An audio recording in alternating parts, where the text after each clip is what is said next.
take two. Try again. Hey.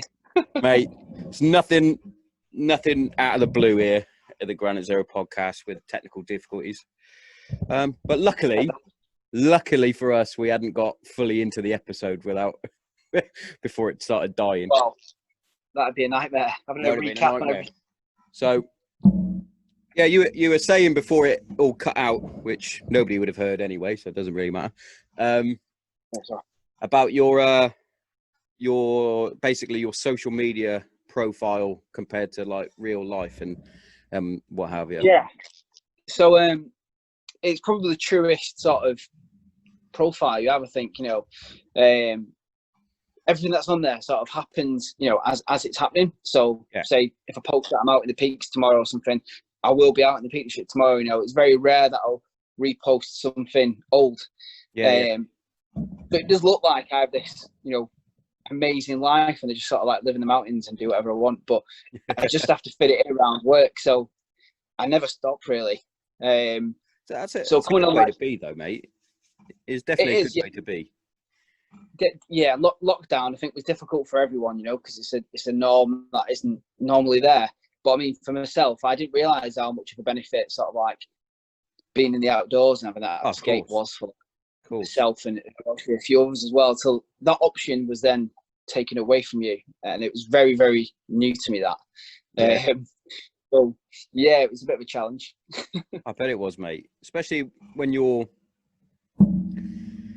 like when your main sort of fizz and activity stuff is being in the outdoors, and then you get told, nah, you stay at home. Yeah, I mean, what was difficult, well, not really what was annoying about it, it was the fact that we probably wouldn't have had them restrictions if on the first weekend every man, his dog, woman, child and everything went up Snowdon. Yes. I think if that hadn't have happened in such of a large scale, the restrictions to the outdoors probably wouldn't have been as bad as what they were.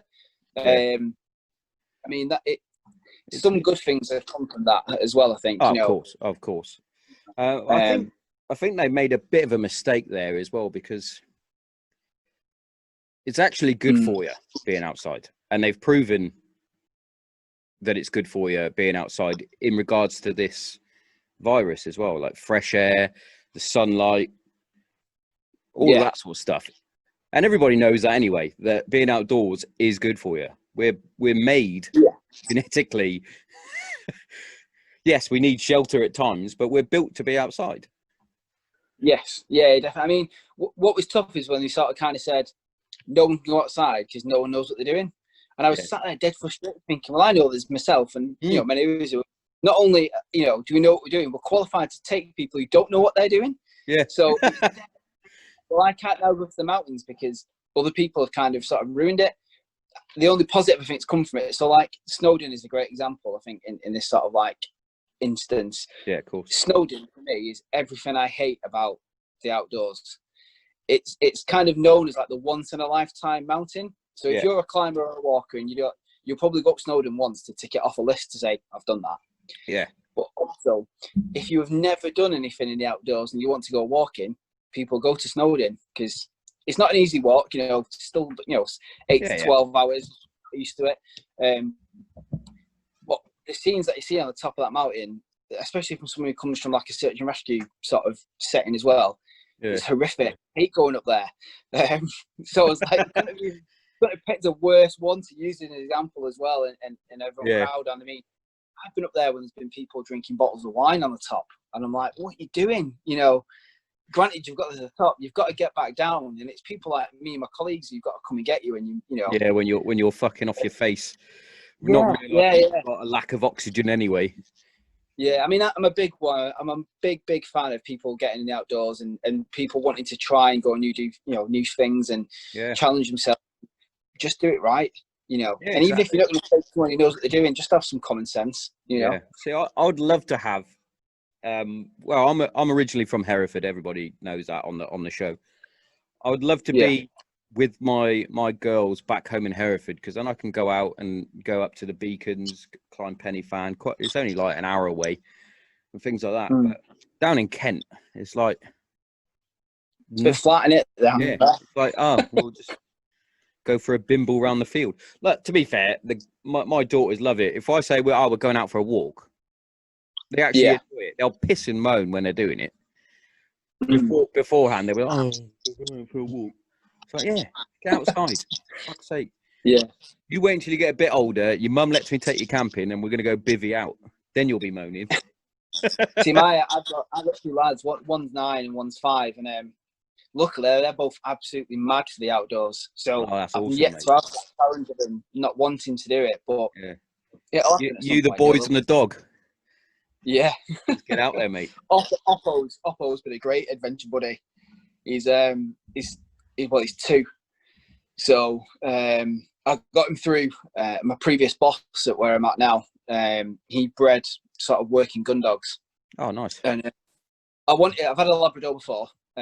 He's with an ex-partner. He's 12 today, so he's an old boy. And an old boy. Yeah. I wanted another sort of a hardy dog, but that was quite a good sort of like a family pet as well. Yeah. You know, that's you normally get one or the other. Yeah, definitely. I've always said to the missus, like, if we get a dog, at the minute my job doing security, I'm not really home enough, and I know for a fact it would be my dog. Like I said to Lee the other day. But I was like, if we get a dog, I'm not getting a little shitty one. As much as I love all dogs, I can't be seen taking that for a walk. A little tactical chihuahua. Hey, nothing wrong with that, mate. I don't want something that will fit in my man purse. Exactly. Yeah. But to be fair, mate, going back to your profile, some of the things that you've got on there, like, I don't mean this derogatory, but it gives me a fucking hard on. Like the shooting, the archery, all that. I'm like, I wish. It's just so, like, I was on another podcast today, and I basically sort of said, like, I've done more since leaving the military and before I joined than what I did while I was in. You know, and I think how my life is now, obviously I wouldn't change my background for anything. You know, I'm very fortunate to have had what I've had, but I think what it did give me was like a real sort of drive when I left to pursue more and to sort of encourage other people to be like, you know, what one person can do. I'm a big believer that anyone can do. You just have your attitude of how you get there. Yeah, of course. You know, it's all on you, really. But I was also like, right, well, now I'm not in.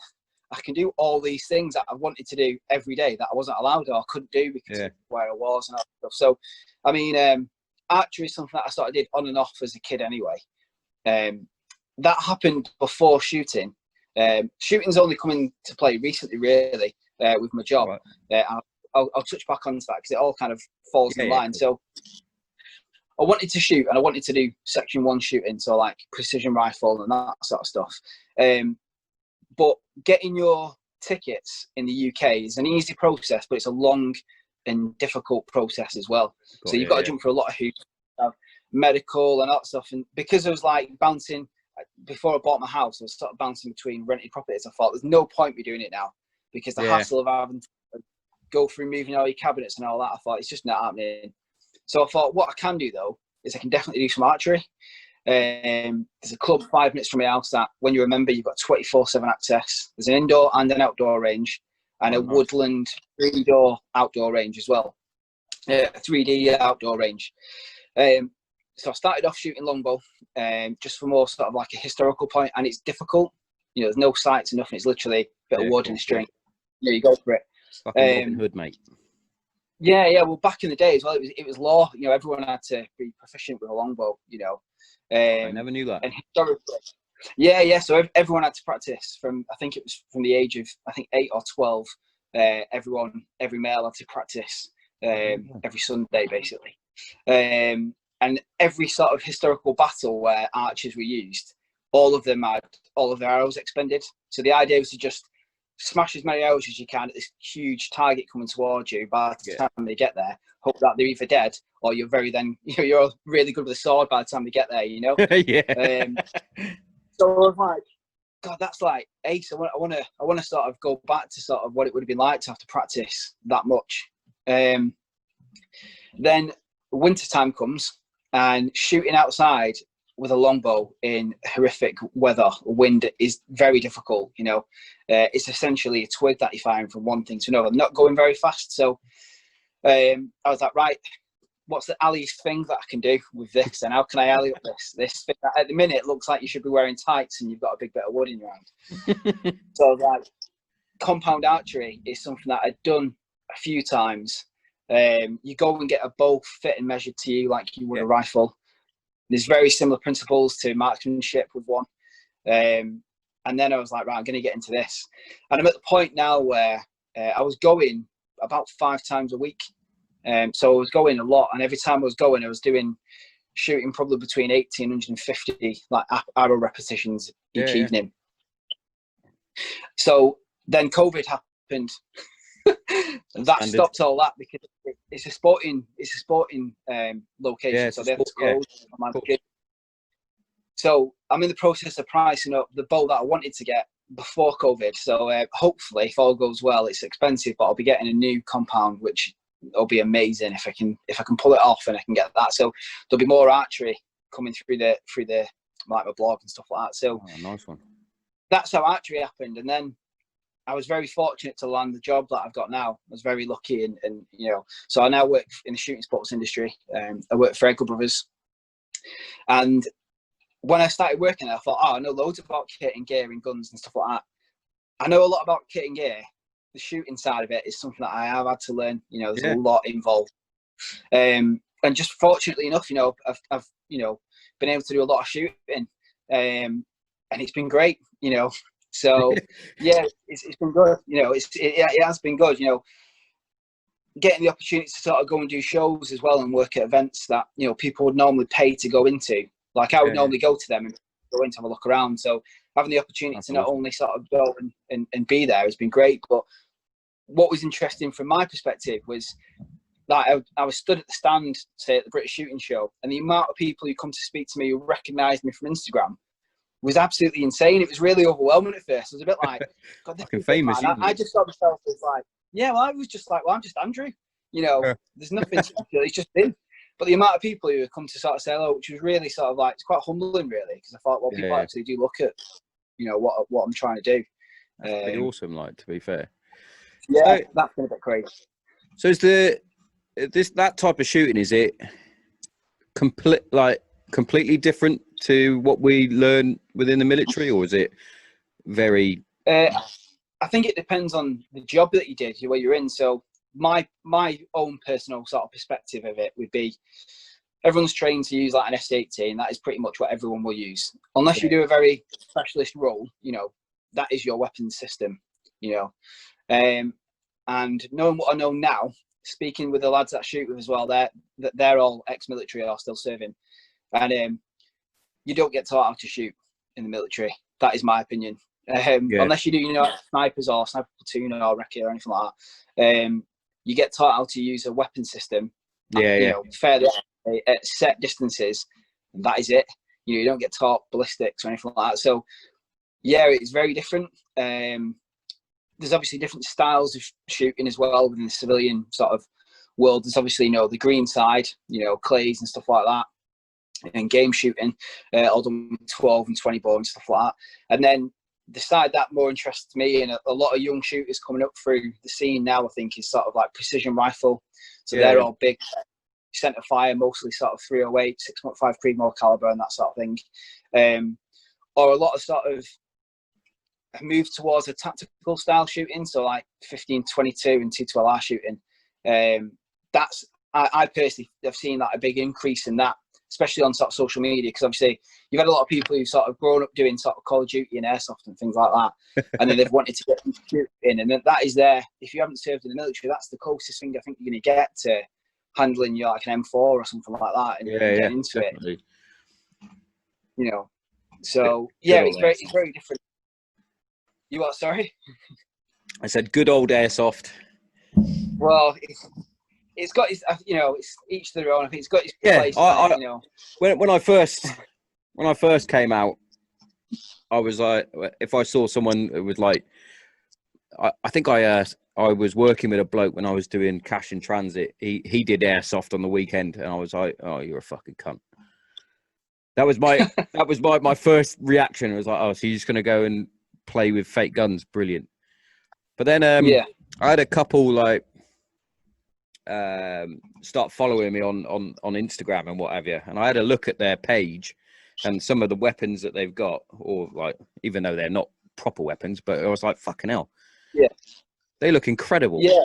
I was like, I want one. I mean, there's people who spend like, you know, a lot of money on it, and I've sort of spoken to a few people. I've done a little bit in the past, not massively to that scale. I mean, just to have a blast. And good friends with some people who have done it, and people who've done that and they now shoot. And the biggest thing for me, that the reason why I sort of stay away can, is because it's almost like, I could be wrong, it could just be my own view, but the way I see it, there's a lot of bitching. There's a lot of bitching that goes on. And yeah, there seems to be a lot of people who sort of like, almost a bit like Walter, you know, talk like they've been in stuff because they've done like a weekend event somewhere. And I'm like, well, you still haven't done it. You know, granted, it's just it's like one of those, isn't it? Excuse me, sir. Shut up. What are you talking about? Then again, you know, I've met a fair few lads who did a lot of airsoft who now shoot, and they got into shooting through airsoft. So, I mean, for me, I'm big on, you know, not only is it my job to promote, you know, the shooting industry and shit, but I'm a big one on sort of saying that I believe if I lived in the States, that is the ideal location for me. Everything I want to do, I can do there. I think it's got a very big misconception, I think, shooting in the UK from probably the older generation and a fair bit of the younger generation as well, because there's a lack of understanding. So I know, I mean, you mentioned briefly that hunting gets bashed massively. I had it. Now my aspects would be, obviously, you know, I've done hunting and things like that, and, you know, work within that industry. It's all highly regulated. It's not like you can just go and do it. Yeah, I know. So I was trying to say to this chick, she was banging on. She was like, it's disgusting. And I'll look it up in a minute. I'll get it out. But she was banging on. And I was like, to be fair, I can't exactly talk from experience because I've never done it. I want to do it. I'd love to do it. That sort of thing. But I get a lot of my gen for that sort of thing from the Joe Rogan podcast, when he has like Cameron Haynes on the show, and all the other archers and elk hunters on there. And they go into great depth of why they do it, where they're allowed to do it, what sort of licenses they got to have, and things like that. It's like the average Joe on Facebook, or Karen as it's now known, they just think that we're going out there, or say we, like, you're going out there and just picking off a deer just willy-nilly. I'm like, well, no, it tends to be in like a oversaturated area where the population is too high. And I was trying to say to him, I was like, you've got to remember, that isn't Bambi. Exactly, yeah. Or it'll be a species of deer that isn't native to an area, which is then destructive to that area and other animals. I mean, the way I look at it, doing what I do now is, you know, and obviously I've got a lot of friends who live in the States who hunt and stuff like that, and a lot of them who bow hunt as well. And for me, if I was to go and hunt, if we could do it in the UK, I would be all over it. You know, I'd love. My aim is to try and do a hunting trip, but with a bow. You know, a lot of skill involved. You've got to really take your time, and you genuinely only get one chance. You know, if you miss with a bow, then you've either missed the run off, you've lost your opportunity, or you wouldn't take a hit, because if it wouldn't kill, for me anyway, I know a lot of people feel the same way. If you aren't going to kill something straight away, then you shouldn't be doing it. You know, no one wants anything to suffer, and that's one thing I sort of wanted to mention the other day is a lot of the people I know in the UK who go hunting, a lot of them do a lot of nature photography and conservation. So they sit on both sides. You know, I know a lot of people who shoot deer, but I know a lot of people who also photograph deer. You know, so it's the same aspect. You know, the same. It is, mate. It really fucking is. And people look at it through rose-tinted glasses, still with their Walt Disney fucking Pixar mask on, thinking that every fucking deer is Bambi, like I said. It's like, because Plus, you've seen it in a cartoon, you relate to it. So it's like, yeah. so it's There's a okay big for me to disconnect as well go to the now, isn't it? butchers and get a cow, but can't eat a deer. Exactly. So, you know, people are quite happily going to eat, you know, well, it's one of them, innit? There's a lot of people who are anti-hunting, but they will eat meat, which is fine. You know, I'm a big believer of each your own, but just don't, you know, you don't need to keep it to yourself. You don't have to voice it, but a big one would be like, you know, you won't eat deer, but you'll eat fast food or things like that. You know, for me, the people that I know who shoot and things like that, they're the most like law-abiding people going as well, because to have your ticket's a massive privilege, and it's dead easy to lose. If that gets taken off you, it's like, you know, yeah, I mean, it's, you know, when you first pass your driving test, you know, you're the most, well, you may or may not be, but you're the most cautious driver ever. And, you know, again, if you were to lose your driving license now, a lot of people, it'd ruin your life, you know. And a lot of when you're passionate about your hobby and your lifestyle. So like for me, not being able to go and do archery for the past couple of months has probably broken me. You know, I love doing that.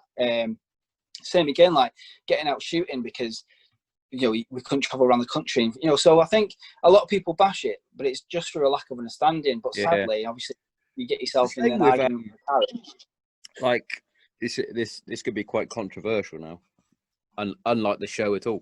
It's a bit like some of the big game sort of hunting within like Africa and things like that. And I know people are going to be like, well, they shouldn't do it at all. It's like, well, no, sometimes they have to, for whatever reason within Africa, they have to get rid of a few whatever. And I remember hearing a quote, I think it was on I'm pretty sure it was on Rogan as well. It's like they said it had this quote from a bloke in South Africa or something like that, from a tribe. It says, "Our tribe don't cry for lions," or something like that. It was when that Cecil the lion was killed. And it's like, well, you got to think of it from like the Africans' perspective, because they're like, well, those lions are coming in and eating our fucking goats or whatever. It's like, or people. You don't think of it like that. I just think of it if fucking Simba's been shot. Well, I was talking to a brother before coming in. He was like, "Have you watched this documentary on Netflix?" I can't remember what it's called, but it's about women who've been and gone and done big game hunting. It's not something I've done, you know. I don't know whether it's something I would do. I mean, I'd quite have to I can probably say to you, I don't think I would do it, just because I've got my Disney head on. Just because. Definitely not. I mean, he was telling me about this story of this woman who basically she was made sort of public and famous because she had a photograph taken with a giraffe that she killed. Now, even me looking at it, I looked at it and was like, dropped a giraffe. That's rough, you know. However, what did constrive from this story of this woman, you know, again, how true it is, I don't know. It was a male giraffe that had been separated from the herd and like kicked out, so it was going to die. Leave it to die and suffer, or they do an organised cull. She killed it, and then because it had been done in a cull, all of the meat was then distributed to charities, you know, to feed people. Now, that side of it is a side that is quite often missed within the media. They don't understand that. But you do that. That could be taken from anything. I mean, like, let's have a look at, you know, I think the nation was saved by the documentary of which is Tiger King. Love him or hate it. Love him or hate the guy and her and all that sort of stuff. That guy got in the cage, man, with like real tigers. You know, I quite like to think you know, I'll have a go at anything, but getting in a cage with tigers on its own. Yeah, probably not. Probably not going to happen. He's got a fucking liger as well. Those things don't stop growing. It's like that.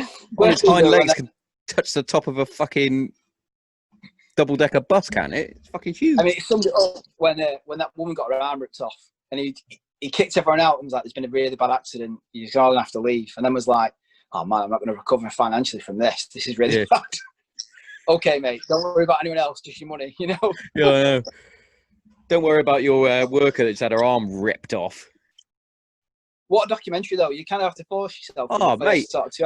When I told the missus, I was like, "Do you fancy watching this Tiger King?" Because I heard about it on another podcast I was listening to, and I was like, "Oh, that sounds right." And they were describing it exactly the same way as I did to the missus. I was like, there's a documentary called The Tiger King. You'll watch it and you'll think it's made up. You won't think it's real. And she's like, oh yeah. And we were watching it and she was like, this isn't real, and it fucking is real. This exactly. If that was in a movie, you'd go, this is the worst movie ever. Yeah. I genuinely thought it was kind of like the first time. I'm sure everyone did, watch that first, 1 or 2 episodes and was like, what is this? You know what I mean? And then you get to the point and you're like, right, that's it. Let's keep watching. Watch another one. You had to finish it. Apparently, they're bringing out another one about something to do with him anyway, which I think will be good. He's a character, isn't he? He's one of them people, and you're like just an eccentric bloke. Yeah, everywhere's got one, Yeah, he's fucking funny as fuck. He was quite amusing. Yeah, he just didn't care. I think the point his life where it's like, I just don't care. I don't care. Have you seen all the fucking tigers and lions I've got?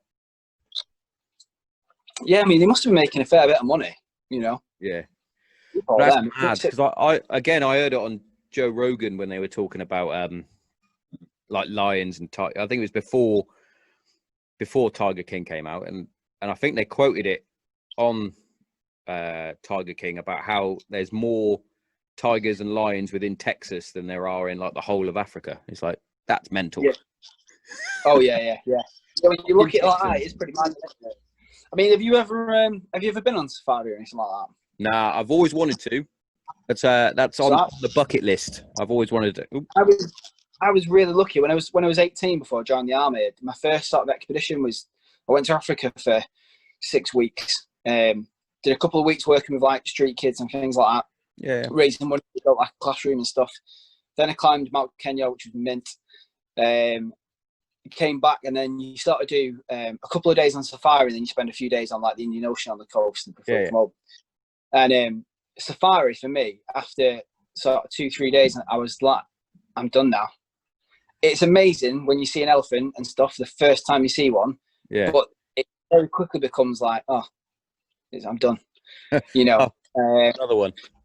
The most amazing bit for me was we saw a cheetah kill a zebra, and this guy was like, I've never seen a cheetah ever, and I've been doing this 15 years. So for you to come and see one kill something is pretty impressive. That's brilliant. That's pretty cool. But for me, I was like, when you sleep there in safari, you sleep in like in the nature park, and there's stuff just roaming around. So like that's me, that was weird. I was like, this is, and the only time I've had that since, I think, is when I went to Canada with the army. And you go on adventure training and stuff like that. And you stayed in the Rockies and bears and stuff, and you can hear them cutting around outside the tent. I loved it, mate. I thought it was great. I think it was ace, like sort of cutting around in the wilderness, not being, top dog. Yeah. Awesome. I bet it makes you feel really small, I bet. Yeah, definitely. And plus, as well, you kind of yourself thinking, there's things walking around me that could just rip me apart. Yeah, you're like, how well would I fare in a fight against that? Yeah. Oh, that's actually quite funny. So I tell my daughters all the time. So they always go on. They go, Daddy, you're really strong, aren't you? I'm like, yeah. Dad strength. I am the strongest person you'll ever see. And they're like, how strong? And I went, I knocked out a bear once. She's these little cuties, mate. They still believe me now. Daddy, did you really knock out a bear? Fucking right, I did. One punch. I told my lad that I did the stunts in, vertical limit. Yeah, brilliant. I'm like, she did that, and I was like, "Wow, really?" I'm like, "Yeah." It's one of those, isn't it? The movie Cliffhanger? Yeah, based on me, that is. Yeah, based on my exploits with a real life bolt gun. I remember watching that as a kid, thinking, "Wow, that's ace." And then when I started climbing, I was like, "There's loads in there. That's not real." Yeah, you start learning things, and you watch movies back, and you're like, "Oh, that's just ruined it." Yeah. I mean, my like for missus, me, like typical squaddy, my missus hates watching anything military with me. Yeah. Unless I've watched it already and thought it was a good movie, she's like, I can't watch it because you're just picking holes and everything. I'm like, well, yeah, they're gonna do it properly. Same. Like now with doing with the job that I do now. I remember going to watch the new like John Wick film. Yeah. And there's bits in that I'm putting there purely for gun nerds. There's nothing else in there. So like the bit when he strips down the revolver to fire off one shot, Yeah. I was like, come on, absolutely loved it. And when they're talking about bullet weights and stuff like that, I was like, this is purely for people like me, Just for you to sit there and go, yes, love it. Yeah, exactly. Guns. Did you see what you just said? Yeah, Yeah. great films though. I remember Great. I was watching I think it was the first series of Our Girl on BBC. Yes. With I actually went to school with Michelle Keegan. She was in my year at school. Lucky you. Cheeky little plug to fame there. We'll come back to that. Yeah, the first series was with what's it? Lacey Turner from EastEnders. Yeah. And I literally would get so mad watching it that my missus had to watch it on her own. I think there was one bit, and I remember just doing the typical Carl Pilkington. That's bollocks. There's a bit where something's happened, and she's picked up the Valen. Bearing in mind she's the medic. Starts doing up Barmer towards whatever this thing is, and she's got the fucking OC or CO, sorry, behind her as her fucking cover man. I'm like, what are those two dickheads doing? The most rogue medic team ever. Yeah. I was like, I'm not having this. It's bollocks. And then there was a bit where someone gets blown up or something, and they call in Mert. And a fucking Black Hawk lands, and I'm like, well, that's not Mert. And it had Mert written in massive letters on the front. I was like, that's not Mert. My missus is there going, Sean, will you shut up? I'm like, but it's not. It's supposed to be a Chinook. Well, when people watch that, and you're like, if you want to hear about it, why don't you just ask me questions instead? Yeah, I know. And I was saying, I can't remember who I was talking to. I was like, they must have military advisors that clearly have never done anything. Yeah, or they just sort of pick up bits from the media and put it all together. Yeah. But the Mert thing, because obviously, unfortunately, I never got to actually do Mert, but the RAF Reg are on the back. They come out and provide the cordon for the casualty for them to get. Yeah. So I was like waiting for our little claim to fame on Our Girl to come out with the fucking RAF Reg coming out, and I was like, well, where are they? Where's the RAF Reg? That's the only thing we're good at. And apparently guarding the naffy and doing a 5 miler. But everyone knows about that 5 miler. Hey. Everybody knows the 5 miler. That was actually the course before mine. That was. Was it really? Yeah, the 5 miler there. Give us a bit of backstory then of is it just a 5 mile? Obviously, no, it's that whole video makes it sound like it's a pile of piss, and I've done countless ranges, and that's still one of the hardest that I did. And we were literally going for a good 24 hours of the firefight with all the fucking, like he said in the thing, all the kit, all the bomb. We genuinely had all that. The 5 mile is literally the tab in that we do, and then it's basically a 24-hour day and night shoot, constantly under attack and things like that, firing, manoeuvring up all the fucking mountains in Otterburn. It was a lick, mate. But the way he fucking said it is like, you're gonna go for a warm up.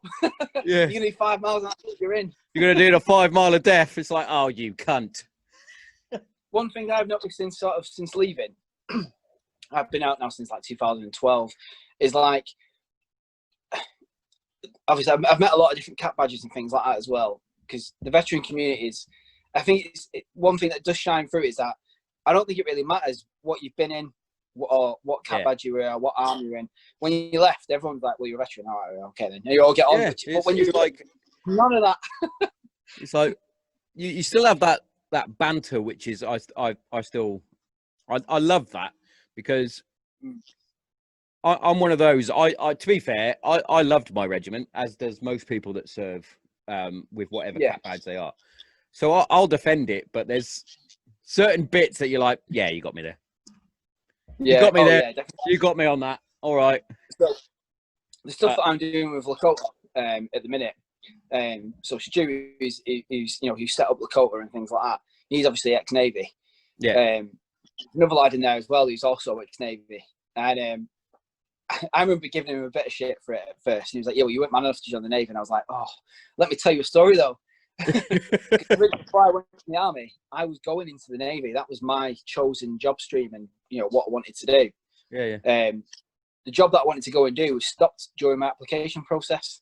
So I literally just went to the next desk. I was like, "I'm going in the forces. I don't care which one I'm going in, but I'm going in the forces." So I went from Navy to Army, and then when I was asked to sort of come on and be part of the team for Lakota, another lad, Combat Hustle, on IG, famous little plug for him. I didn't know that he's also an ex-Royal Engineer. So when I found out that he was also an ex-Sapper, I was like, mate, not only have you got 2 Navy in there, you've got 2 engineers. I was like, I really feel for who else who's coming in here now, because there's 2, they're outnumbered by everyone already. Yeah. But now it's been that was a good sort of indication to me that I think it doesn't really matter what you've been in. It's great. I think that's one thing I think I can take from service life is the community that you have. You feel quite disconnected, I think, when you leave. I certainly did. Oh, definitely. And it's because you're brainwashed into this way. Is that like you're better than civilians? Yes. And I kind of get why they do that, but then having been a civilian now for 12 years, I'm like, yeah. You're a civilian at the end of the day. They'll get to the point where people don't really care what you've done because you're not doing it now. Yeah. Right or wrong, that's just the way of the world. It's just the way it works, mate. Definitely. I totally agree there. I was very lucky when I left that 2 of my closest mates pretty much left at the same time, and they live literally around the corner. So yeah, we started up a 5-a-side football team. We fucking played football. We go out. To be fair, this lockdown's been shit. Like, I just texted me mate yesterday, Chris. He listens to the show, so shout out to Dunny. He's feeling a bit meh at the minute. That was the only way he could describe it. And I was like, "What's the matter?" And he was like, "I'm just missing the lads, mate. I want to have a beer. I want to have a game of golf." I was like, "Well, we'll sort something out, mate. I've got leave coming up. You've got leave. We'll sort something." He was like, "Yeah, brilliant. We need to." Yeah, I totally agree. Having that, especially if you, like I said, I was lucky. I had my two buddies, but even then, when I came out, I was like, even now, still, I'm like, I'm missing something. Like, I'm not sure if it's because I haven't found the exact job that I should be doing, or what. Yeah. See, for me, it was a bit. It was similar. So, like, for those who don't know, I'm an identical twin, and my twin brother managed to sort of join the army after me, but ended up doing same cap badge. I was posted to the same regiment at the same time I was there. Mega unique. To have family members posted together is rare anyway, but to have twins put together is like unheard of. Yeah. So, whilst I was in, it was mint. I was proper like mint. I'm with my brother. This is ace. But when we left, obviously we both left after my father passed away, and so we couldn't really talk about like why we'd left and things like that. So there was still quite a disconnect there. So it was still quite a lonely sort of feeling. Finding the right job, I think, is key. This is the first job I've done since leaving it. I've done a couple of different outdoor jobs and youth work and, worked in telecoms and stuff. And this is the first job I've done where I actually enjoy my job and feel like I found like that's what I need to find still.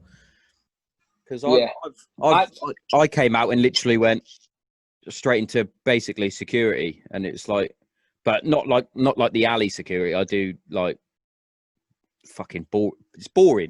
That's the only way I could describe it. So I need to. I was saying to the missus, I need to find that something that keeps my mind active, because otherwise, like, I can't remember which episode I said on, but I've had like 5 jobs in the 6 years that I left, or 7 years now. Yeah, it's like there's a reason for that. Common. Yeah, because I can't settle. I get to like the 2-year point or 1.5 years or whatever, and I'm like, it's either that I don't see any growth in it, or something happens that I don't like, or things like that. And it's like the saving grace for me in it, and I know it is. When I first started doing search and rescue, it was for all the wrong reasons. So my father was a missing person and passed away. He sadly took his own life, and when I started doing search and rescue, it was because we primarily go looking for people who go away to do that to themselves. Yeah. So having been through that from a family side, I was like, that is the shittest time I've ever been through in my life, and I never want anyone to go through it. Yeah. And I kind of had this sort of view at first that, right, I'm going to save everyone. You know, we as a team are going to save everyone, and you quickly learn that, sadly, that isn't the case, and it is sad. But you try and save for me, as many people as you can, don't you? Yeah, but doing Obviously. that voluntary, you know, you train a minimum of once a week, on top of obviously additional courses that you do, like trauma and all that sort of stuff. But you then got, like, for me, that sort of gave me that sort of sense of purpose and being part of something again. So like that kept me going through like different jobs that I did that I didn't enjoy. Knowing that I could, you know, well, I'm training on Tuesday night, and with the lads, there's a lot of ex-military in them, and they're serving military and police and things like that. So for me, it was awesome. You're getting in that. It's not easy to do. It takes a huge commitment, and there's a lot of boring bits you've got to do, like fundraising and all that sort of stuff. But on top of that, you know, I've had amazing courses out of mine. You know, the trauma qualification you do is the same one that the fire service and firearms do. You know, and like all the water rescue stuff and helicopter training and all that cool stuff. And there's you know, there's elements for search and rescue in every single county. So even if you're not in, you know, part of mountain rescue, you'll be part of lowland rescue. So I'd say to anyone who's sort of got the time and you can volunteer, you know, with a team doing that, especially ex-military, I would definitely go give that a go. You know, the skills that you've got and soft skills with interpersonal things make you a massive asset to any team. You know, I would recommend giving that a blast. I was quite interested in that sort of thing. It sounds fucking corny as fuck. So I watched, this is ages ago now, it was one of my favorite films called The Guardian. Don't know if you've seen it, with Kevin Costner. With and that's the one, Ashton Kutcher, and they're rescue swimmers. And I was like, I'd love to do that. Like, I'd love to be a rescue swimmer. And I was like looking into it, and I was like, oh, it's not like an actual thing over here, like properly. I'm sure it is, but in like a different sort of aspect. And I was like, oh, that's a shame. So I was like, see, I remember that film being like, that looks like a mint job. Yeah. I know you get the same shit as like the RAF Reds do, being part of the Coast Guard, but oh yeah. I mean, the closest you get to that, I think, is so there's like a couple of different levels of water rescue. So there's what's called bankside search. So you're the one who sort of first level of water awareness, and you know water's cold, dangerous, don't go in it. You then do flood water rescue, which means you can go into water that is thigh deep. Again, should be really sad, but then you do swift water rescue, which is the one that I've done. And the course is taught very differently to how it was when I did it, because it was taught by someone who was ex-military, and it was very much like, you are shit, people are dying, swim now. And you just crashed. And that was like over 4 weekends. It was in February and it was snowing, and it was absolutely nails. It's probably one of the hardest courses I think I've done physically, because you're tired, you know what I mean? And it's cold and horrible. And but I mean, for me, that was cool doing that course. And then, but since sort of qualifying, the only sort of thing you do really when you swim really is like your refresher training. And if you're unlucky enough to respond to, like, you know, a massive flood, so like we did, Manchester flooded obviously on Boxing Day a couple of years ago, so we responded to that, and I was like absolutely buzzing, because I was like, wow, you know, we're going to actually go and do proper rescue work here. We're going to go and get people who are stranded and who need help. And it was great, apart from you end up really ill afterwards, because being in flood water, it's like it's full of fuel and shit and sewage. Nice, and you know, that's what you want, isn't it? So you end up properly ill afterwards. That was probably the best bath I think I've ever had when I got home, because all they've got a dry suit on, you know, they do leak, you know, and of course, you know, you get it on your face, you know. Yeah. So but yeah, that's the closest you can get to that. And you know, it is cool, but it's a lot of work and it's hard work, you know. Yeah, I bet it is, mate. But you know, fucking it's good fun though, isn't it? I'd recommend. Yeah. I mean, even when, you know, you sadly have, you know, a sad outcome, you know, if you find someone deceased, it is hard to take in, you know. I mean, I've found a fair few now, and you know, stuff that we've done, you know, we're serving and all that sort of stuff, and it still is quite tough to sort of switch off from it. But what I've got from it is that you are still doing a good job. You know, all of your family sort of take comfort in the fact that you've done something that's, not pleasant for them. And you're also stopping the wider public stumbling across it. Like, can you imagine, if you're out walking with your kids or something and you come across something like that? I know. No one wants that, So I'm a big believer of that. It's a job that needs doing. Someone needs to do it. And if you feel that, you're that person who can sort of go forward real life and help, superhero, you, mate. Not at all. Not at all. You and the paramedics, mate. Real life superheroes. They're the true heroes, mate. They're doing a good job at the minute, aren't they? With everything that's going on. Two of my closest mates, paramedics, and every time I speak to them, I'm like, you guys are fucking amazing.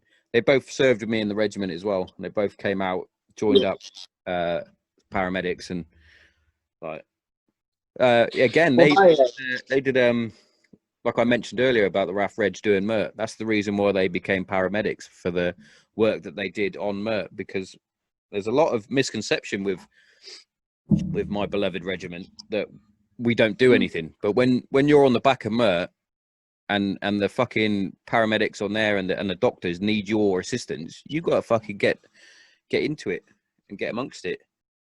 Like a mate of mine, Burrows, he's an Ali JTAC now. He still looks like Stewie Griffin from Family Guy. Tried to make himself look older by growing a beard, because obviously that's now a thing.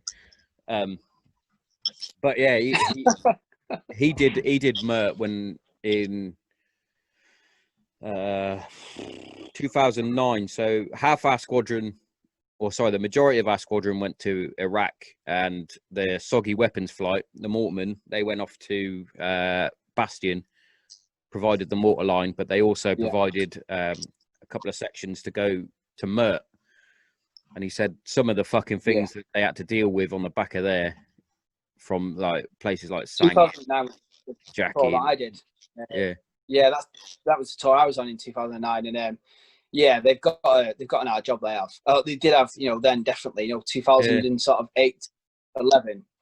Yeah, don't envy that job. Nah. I mean, my brother, when he left, he does search and rescue as well, and he's now a paramedic, having done work with search and rescue, and obviously worked with all the police and ambulance stuff. Having done a lot of trauma stuff, he was like, I'm going to give this a go. And him and his mates, there's a fair few of them who follow me online and stuff like that. And the work they're doing now, on top of, I think the job that they do anyway is amazing. They all of them do a great job. But COVID is really, obviously been quite a big issue. I think, it's been played down a fair bit, I think, with the media, because it has to be, to some extent. In some areas, I think it's been hyped up.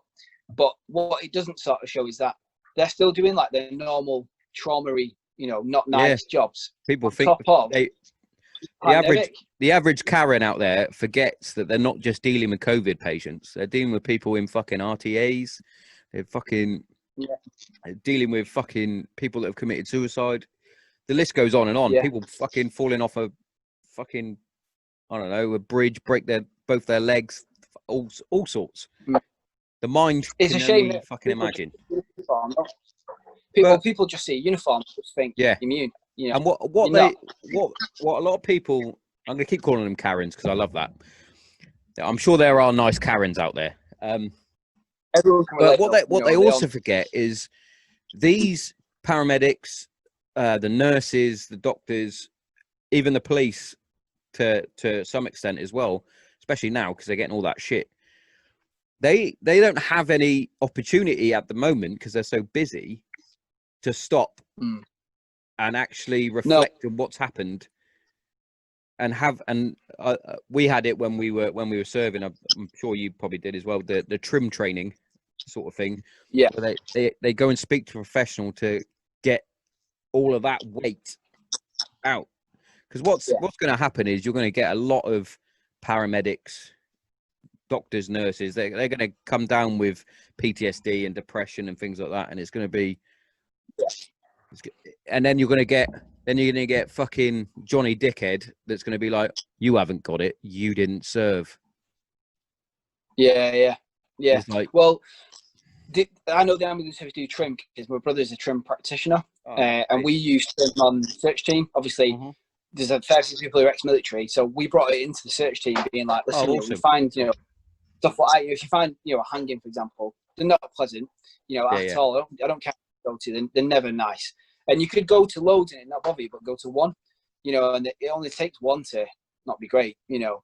And I think that is part of the problem. I think with, you know, the Karens of the world, or, you know, things like, or the Johnnies and stuff, you know, they kind of look at it and go, what's your job? Yeah, but I'm a human, you know, I've got feelings, you know, exactly. and I think it's like they show zero empathy. Fucking hell, that's going to come through on the fucking podcast. Just twatted my fucking thing. They show zero empathy to people within uniform, I think. Within fucking suit like uniform, fucking fire service. I always forget the fire service. Fucking paramedics. It's like, because they're wearing a uniform, they've signed up to it. And the same with the military. Well, you signed up for it, so you should have known that you're going to get it. Oh, exactly. I'm sorry. I didn't know my brain was going to be affected like that. Yeah, that's a big one that I've heard a lot of recently, especially within, like, you know, the healthcare service. People are like, well, it's your job, and you knew. Sorry, did we know there was going to be a global pandemic? Yeah. No. You know, or did I go to work knowing that I was going to deal with, you know, an RTA, and you know, no, not at all. You know, I think it's good though in some ways that I think the world is changing in the right way. I think towards mental health, especially with, like, you know, young men as well. You know, I can definitely see it changing. From what I've seen through my social media feed and things like that, there's a lot more things like the Time to Talk campaign and other things like that. Like, and then there's podcasts like myself. There's another one called Why the Long Face and things like that. Well, granted, Zero isn't solely on mental health. Obviously, we've been talking about fucking all sorts.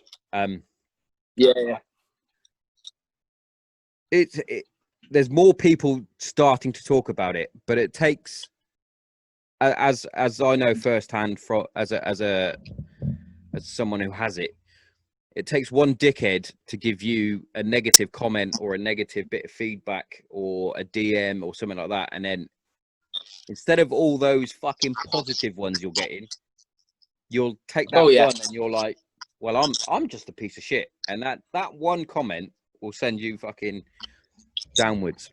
And that's again, I think. I mean, you know, I'm only 33, and I was brought up with the attitude: if you don't have anything nice to say, don't say anything. Yeah. You know, and I think what is lost is, like, I mean, I woke up this morning and you know, like everyone does, I'm sure, one of the first things you do, pick up your phone, have a quick flip through and stuff like that. I've taken a fair bit of hate on my social media, but I'm at the point now where I don't really care. However, what I do dislike seeing is when people are trying to create something new or good. So say if you wanted to create something now and you get there before me, so I hate you. Ridiculous.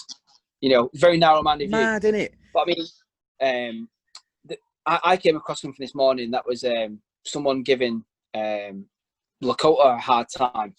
And I was like, I looked at it thinking, well, everyone's entitled to their opinion. You know, if you don't like something, then fine, you don't like it. But I was thinking, to target, it wasn't me they were giving grief, but, you know, still one of, like, my teammates. But like giving someone a bit of shit for something, I was thinking, well, why, you know, you don't know anything about what that person may have going on in their life. You know, no. I know in a minute, you know, they're all right, but like you said, it could just be one thing. I mean, I think blokes especially, you know, not to single it out that women don't have any issues, but I think blokes carry a lot of weight because it's not the done thing, I think, for lads to talk. But a lot of lads won't talk to, like, if they're stressed and things like that. And I just think, God, in this day and age when it's harps everywhere to, you know, try and talk about things, but then you deliberately still see people giving someone shit. I just think, mate, bore off. You know what I mean? And also, is that really a problem? You know. Also, mate, it's like fucking Johnny Dickhead.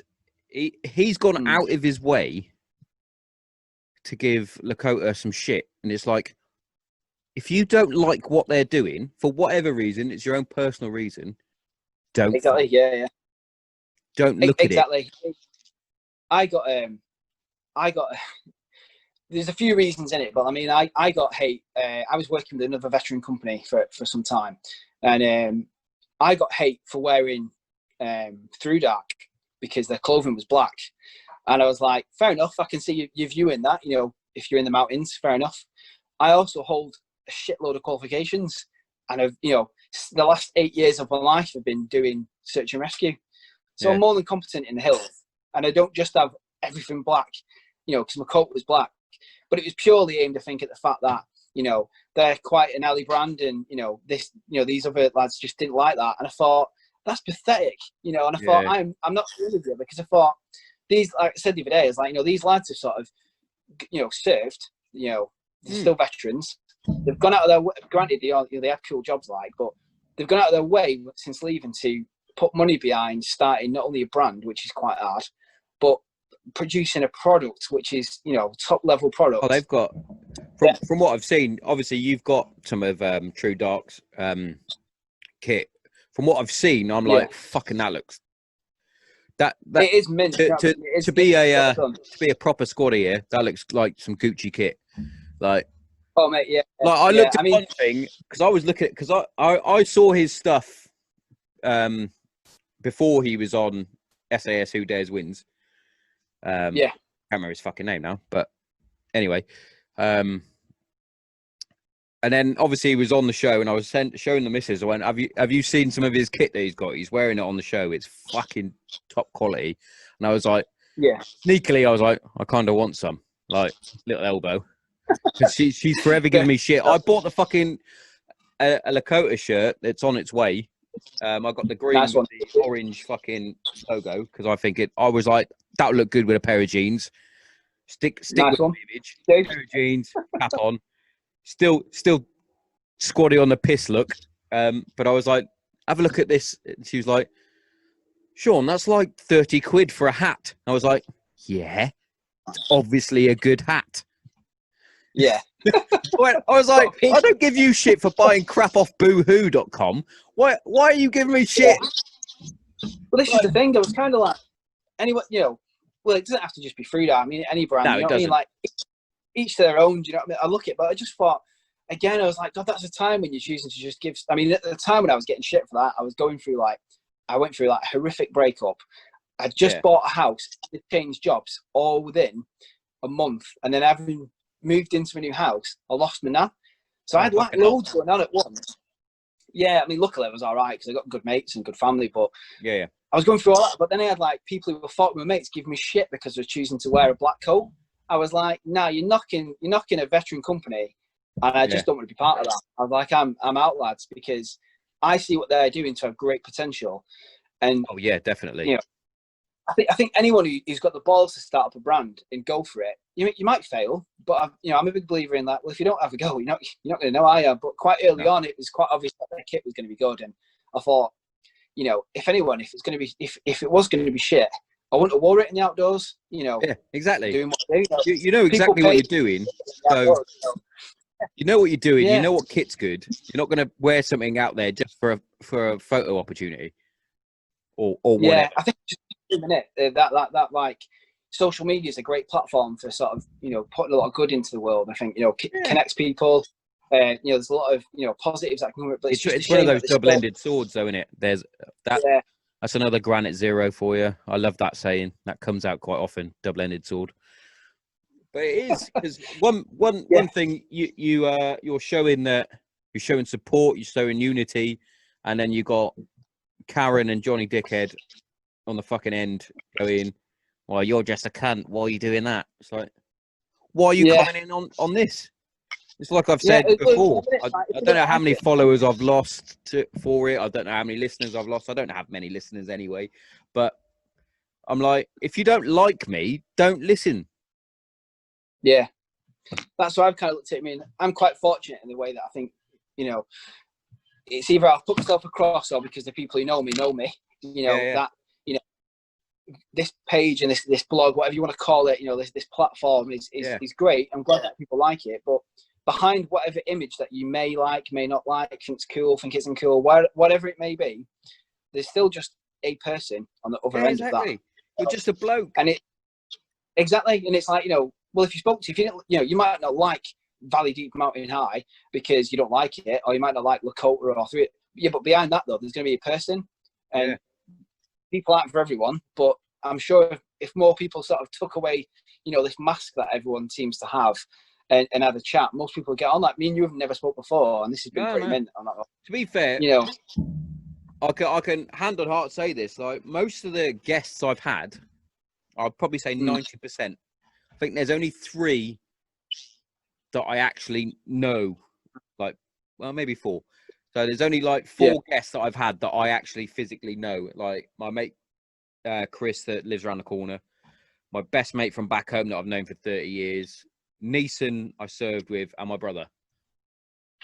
Everybody else I have never spoke to, and I think I've only had one bad interview that is in the archives that's never going to be shown. That was buried deep, is it? It's buried deep, mate. It was a Skype call as well, so it just disappears after 30 days anyway. So that's gone. Yeah. Which was a bit of annoyance, really, because from what I've seen, I'm not going to mention him because that's fucking harsh. I'll tell you after. From what I've seen, he's a generally decent bloke, and he does a lot of good stuff. Yeah. I may have just caught him on the wrong day. Me and my brother are on a bit of a high. We've had a couple of beers. We were talking about the charity football match that I was getting involved in, which is going to happen next year. We were happy. We were talking about that sort of things. The guy that was coming on turned up late, came into the conversation late, and it was like, oh. And then it was very snippy. And if we weren't talking about him, he didn't really give a shit. So it wasn't really like a normal conversation like we're having. Yeah. I mean, for me, like, I can sort of say that nearly everyone I've met through, because I'm quite lucky with it. I've met quite a lot of people through my Instagram, but it's been through going to things like the HR4K event, and when I've worked at like the shooting show, and I'll be going to HR4K when I go back home, the hub of it. Yeah. So I mean, I'm quite lucky that that's been an opportunity for me to meet other people, and everyone I've met genuinely has been all right. I just think it's a shame that it kind of highlights that, like, well, you can have a disagreement with someone, but you don't have to be a tit. You have a disagreement with them and go, oh, but for example, you could say something or post something that I don't agree with or don't like. Doesn't mean that I'm going to go, Andy, mate, you're talking shit. Exactly. However, and I took it as I say that. However, I did comment on a bloke who is actually a really decent bloke. He's he likes a lot of things that I like. He was a medic while we were in Kandahar, and he's quite an alley medic, to be fair, from what I've heard. But he obviously posted this picture of the bloke that does location with a deer that he's obviously hunted. And he's put, this is sickening and disgusting. I was like, whoa. You don't know the story behind that photo. That's where that came from. I was like, you don't know the story behind it. Oh, right. Yeah. I was like, I could have left that, to be fair, and just but I'm a bit like my my favorite person in the whole world, Ricky Gervais. If I see something on Twitter or Facebook, I'm like that. Oh, should have left it. Didn't. But I think what it is I'd never say anything negative. I wouldn't go like, say it was you that posted that picture. I go, Andy, you're a dickhead, mate. What are you on about? I ain't following you. That's bollocks. I'd never be negative. I'd give my point of view on the picture or whatever it is. Like, for example, like I said, like I gave the list. Oh, you don't know the reason. He probably paid to go to do it, which then does for the conservation that then there might be overpopulated or a fucking immigrant fucking deer that's come over from Japan or something. Yeah. And they were like, well, no, it's still fucking sad. I was like, oh, whatever. It's one of them. Well, yeah, it's one of them. I mean, like, if you have your view, you have your view. Do you know what I mean? Yeah. That's fine. But I think it's a shame that with any platform, Instagram, YouTube, Facebook, people will sort of be like, yeah, well, this is me, this is my profile, and I'm going to say whatever I want to someone else. Well, it depends how you're going to put yourself across. I always try and think if I said something that would to offend someone, I'd be like, well, I've got to try. I kind of look at mine a bit like a business, really. I'm like, well, yeah, I see what you're saying. I want it to be a reflection of who I am as a person, and yeah, granted, it's, you know, people seem to think it's, you know, really cool, but behind all that, behind, yeah, okay then.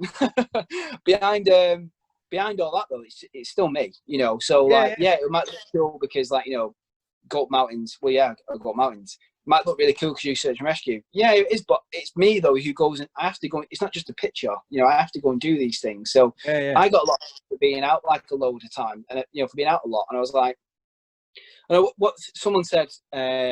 Someone said to me, someone wrote something about me and said, "You just done it because you're blagging loads of free stuff." And I'm like, I could show you my bank account to prove to you that. I know. I'm nothing free, you know. I've spoke about that a few times as well on the show. Like, it came up when I was talking to. I do apologize. I keep forgetting his name. The guy that runs Dead Mammoth Coffee. And we were saying it like, yeah, and the same with Smudger from Redcoat. I was like, Dead Mammoth sent me a load of coffee, and I was like, oh, you didn't have to do that. He went, no, I want you to try it to see if you like it. If you like it, then you can buy your own, that sort of thing. I want to help you out. What I believe in what your podcast is doing. I was like, oh, thanks. I never asked for it, sort of thing. But I bought the 2 T-shirts that I've got. I bought the coffee. I'm like, yes, I'll shout him out on the podcast because he's a veteran-run company, and I happen to enjoy his product. The same with Combat Fuel. Combat Fuel helped me with my Granite Zero T-shirts. In fact, they've got Combat Fuel written in there. I thought when we spoke about it, I was like, "Oh, you guys going to help me with my T-shirts? Brilliant!" When they said they were going to put Combat Fuel on the neck, I thought they meant like on the back, which I was happy with. Yeah. But they've literally put it on the inside, just in there, so it's hidden. But I was like, you didn't have to do that. And the other one was Smudger Redcoat. I bought the hat that I'm wearing now.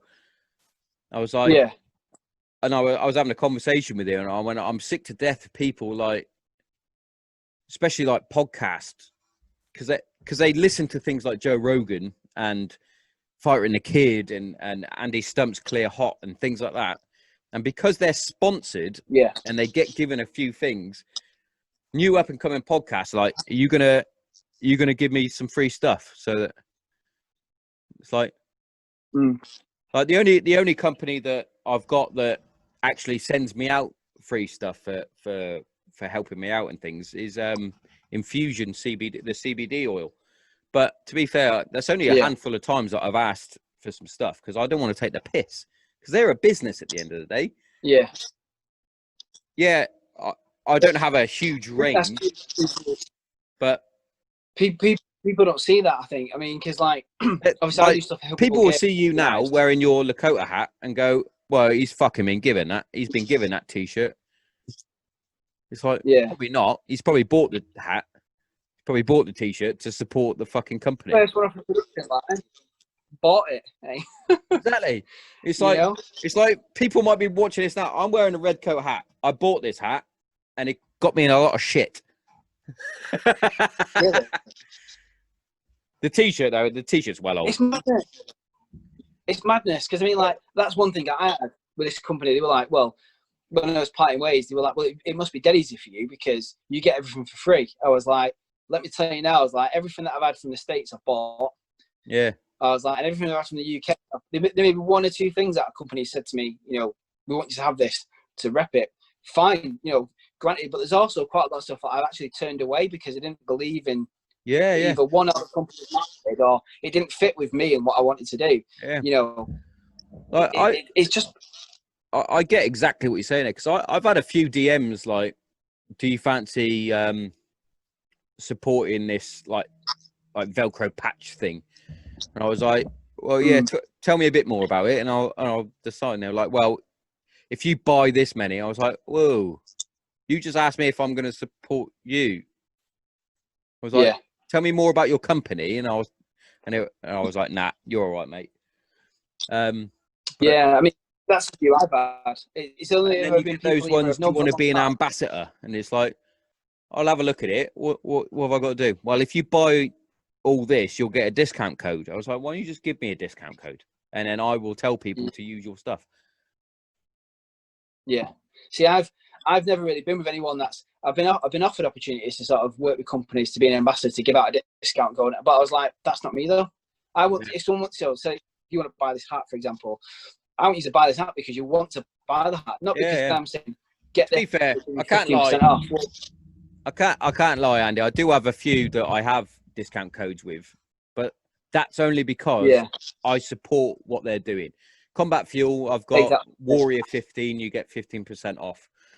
Dead Mammoth, you can put in Mill 15% off. And the same with Right Flank, you put in Flanked 15, and you get 15. It's like, because I believe in what those companies are doing, and because I'm a veteran and they're veteran companies, I'll support them and I'll be like that. And the same with Infusion. Infusion, I've got a discount code. I don't know if it works. Nobody's actually told me if it works or not. But guessing. This is the I think. Yeah, same as you, mate. If I don't believe in the product or the company, I'm not going to just go, yeah, all right. Yeah. I'm not a slut. Well, it would also so like if I line myself with, I don't know, a chocolate company now, because they approach me and say, do you want to be a rep for our chocolate company? Because I'm a fat fucker. For example, but then I look at it and I think, well, that's not my image, though, and not what I want. And granted, your image might fit with what I want to do, but the people who follow my page, are they your targeted audience? Yeah, Probably exactly. not. It's got to be. It's got to be mutual, isn't it? It can't be. I can't just be fucking giving you promo codes and getting like gifts of things if it's got nothing to do with my target audience. That's like me fucking getting a ballerina fucking discount code. It's like, hang on. Most of the people that listen to my podcast are in the UK and are of ages of 25 to 36. And I can guarantee most of them are veterans. They're not going to want a discount code for fucking duck sauce ballerina costumes. I don't know if that's a thing. I think it's mad as well. You look into when you look into your insights of who your followers are. As you look at it like a business perspective, I thought a lot of my followers would be in the UK. They're not. A lot of my followers are the US. Oh, they love you, mate. People message me, where are you in the US? And I'm like, England. I'm like, yeah, but you're in America. And I'm like, no. I am from Manchester. It's probably because some of your photos look like you're in Canada or somewhere, or like fucking like Denver. Yeah, I mean, I can see why that assumption we've made. A lot of the brands I've got are American. Granted, we all look the same, but I'm like, no. I mean, it's crazy. I think again, going back to sort of like the ambassador thing, and discount codes and stuff like. I know, like myself and a few of the Lakota team and a couple of other people that I know, do other brands, like different coffee companies and things like that. But they're on the bus because, like, so many coffee companies. Exactly.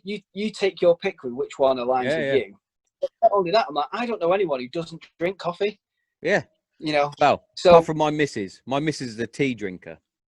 Dirty hoe. Even that, though, there's also this tactical tea out there now as well. I know. I'm going to speak to them, I think. Yeah. But to be fair, I started out with I say started out like I actually have actual sponsors. I don't have actual sponsors, but the first company that really like embraced the podcast was 50 Cal Coffee. They really like they helped me out quite a bit, and like. We haven't spoken in like a year, I don't think, but I got nothing against their coffee. Their coffee is lovely. However, no offense to them, Dead Mammoth coffee to my taste is better because I can roast it how I wanted it roasted. I can have it ground how I want. It's like a fucking advert. I can have it ground, especially to my tastes. Exactly. However, if anyone's listening out there that is a whiskey company that wants to sponsor the podcast, I'm quite happy. I'd be all of that. If Oban want to sponsor me, crack on, It'd be fucking dangerous. Like Joe Rogan's got Buffalo Trace sponsoring him. He gets given Buffalo whiskey, which is actually really nice. I mean, for me, that'd be ace to sort of go through the life that he's got, and sort of like do this sort of thing for a living. It'd be mint.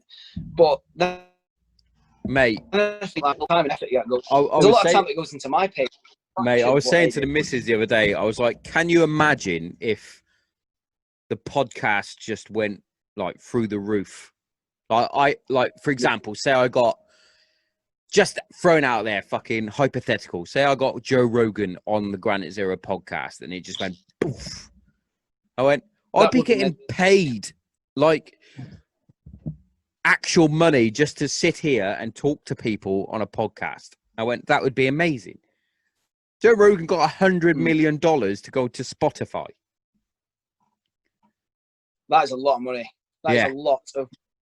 Because that's the type of money this is nowhere, because he was with YouTube, but YouTube kept pulling his feed down because he would play every now and then. He'd put a bit of music on.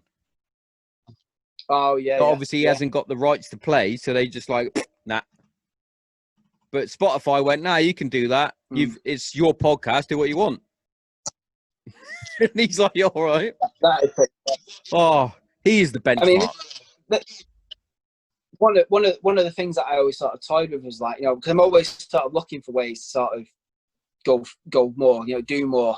Yeah. Well, it's probably quite evident for those who follow me some time that how often I'm like, what can I do next? What either adventure can I have, or what hobby can I do? I need to do something next. I want to learn more. I was up. A podcast is one of the things that I did toy with, or doing like recordings like this, and be like, right, would it? But then I was like, oh man, I wouldn't say a fear of failure, but it's almost like, well, what if I do it? It's a strange thing, mate, to get into, right? Like I was this is weird now. So I was listening to my brother's podcast. So Little Brown, those of you that listen, he's got his own podcast, Obsessive Conversive, which is a fucking brilliant podcast. He's had some amazing guests already. He's only 5 episodes in. And he's had some fucking alley guests. He's got another one tonight, and he is fucking brilliant. Anyway, and he was talking to a bloke the other day, but he mentioned the Granite Zero podcast on there, and he went, he was like, Tommo's gone from strength to strength with his podcast, and he was like, he's got guests on now, but you got to remember from episode 1 until whenever my mate Chris came on, I was literally in this shed on my own, talking to myself for like 40 minutes. And he was like, and they were like talking about it, and they were like, do you realize how difficult that is to have that amount of ability to like talk for 40 minutes without any pauses or like, and taking pauses? And then I sent him a text afterwards after listening to that, and I went, Darren, you do realize I just really enjoy the sound of my own voice. And he was like, yeah, he went, that's true, actually. I've never even thought to give it any, if you're going to record it and it's just yourself, like when you started off, when I first started Granite Zero, I recorded it in my work vehicle on my iPhone. I downloaded the app Podbean, and I was like, before I talked to my brother, because he's always wanted to do a podcast, but he'd never got round to it. And I was like, mate, I need a way to air all these fucking thoughts, feelings, problems, whatever's going on in my head. I can't keep it in anymore. Is it what should I do? And he was like, mate, why don't you just do a podcast? I was like, all right. So I literally quickly Googled. I was like, podcast apps free, because obviously don't want to pay for it. And he was like, and then it came up, and I was like, literally press record, and then I literally just, all the comms geeks out there, I literally purged myself. I literally just went. There was no structure. like, to be fair, I've sort of taken a backwards turn. Before, I was like, right, I'll get my list out. Fucking, what sort of topic should we talk about? Now I just fucking freeball it. Fuck it. I'll do a little bit of research on the guest, but if they're coming on the show, it tends to be because we're like-minded and we can have a conversation. But the first probably 20 plus episodes, I was literally just talking on my own. Like, this was before I went to the doctor, before I got my medication, that sort of thing. So it was basically my therapy was, apart from the gym, I'd come in here, press record on my phone, put my headphones in, and just talk. And then I started getting guests on. Then I had to sort out the fucking sound and all that sort of thing. And it's sort of just going like strength to strength. And then just recently, as you've probably seen on Instagram and Facebook and Twitter and that, I took a life coaching course. It was online. I'm not gonna lie, it was pretty easy. So I've now got a diploma in life coaching, so I can sit down with you, mate. I can sit down with you and we can plan out your life. All you need is a dream. All you need is a dream. That's how you start. So I'm qualified in that. So I'm now doing my depression awareness one as well. Next week, I'll be having a conversation with Al from Inner Armour. Don't know if you've heard of Inner Armour. You're probably a very good company, mate. So basically, Inner Armour, they go to all the sort of blue light services, the military, and they give you the training to deal with depression, anxiety, and PTSD, those sort of things, before they take hold. And I was like, what a fucking brilliant idea. That sounds really good, actually. Why has nobody done that? And, exactly. We're gonna have a conversation beforehand, because he thinks that possibly there might be an avenue for me personally to go down as like a speaker, as someone who has PTSD and depression, to talk about how it would help me and how things like the podcast has helped me, that sort of thing. So like I said earlier, with me being stuck and sort of jumping from job to job, there may be certain things that are coming to light that might take flight as a Granite Zero exclusive. However, only if it pays right. Dude's got a fucking mortgage. See, for me, I didn't know any of that. So yeah, mate. Inner Armour, they're called. You can look them up on Instagram. I think it's Inner Armour UK on Instagram.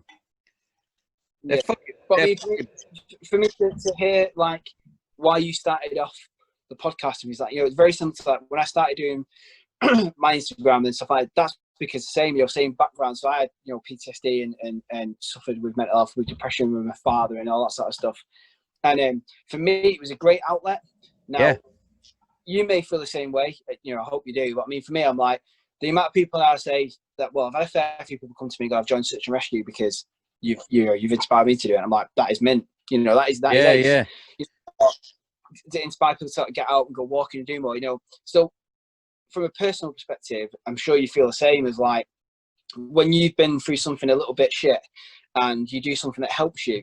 When that thing then ends up helping someone else, oh mate, it is good. It is a good feeling, it's one of the best feelings out there, because you feel like what you're doing isn't just for you; it's helping other people.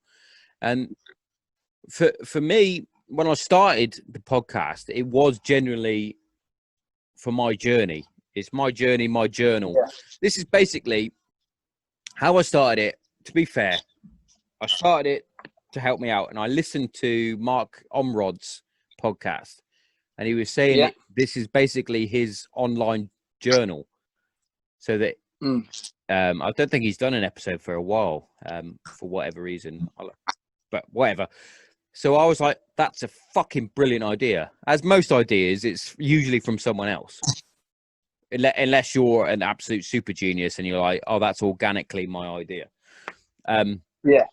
But I was like, this would be brilliant because I've got a couple of tour journals from my 3 tours that I've done. I was like, but how good would it be for my kids and their grandkids to understand that, like, their dad, granddad, great granddad had issues, however, dealt with them in the most positive way as he could, and also had a fucking brilliant time talking to some brilliant people. Yeah. In the process, and they can listen back. So, say for example, God help, like, touch wood, I fucking drop dead for whatever reason.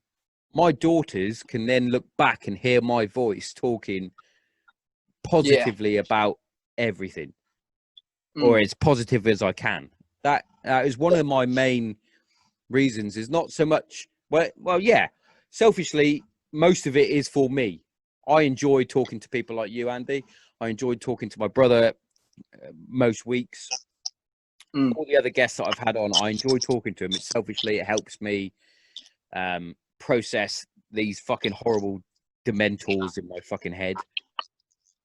But it also has something for my beautiful daughters to listen to if they ever feel down or miss me when I've gone. They can go, right, where's the Granite Zero podcast? Yeah, it'll forever be now. It's in the cloud, mate. It's on YouTube. Yeah. No, well, I know what you mean. I mean, because like when I lost my dad, my dad did a lot of the stuff that I do now. But given when he died, I didn't have like tons of photographs of him doing all that sort of stuff.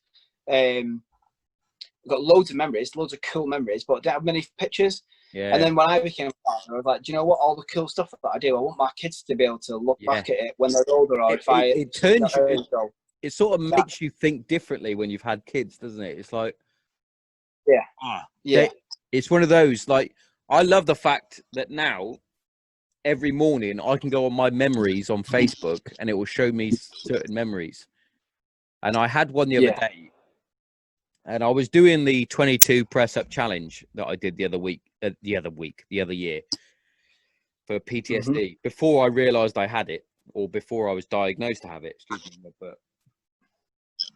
And I had my eldest and youngest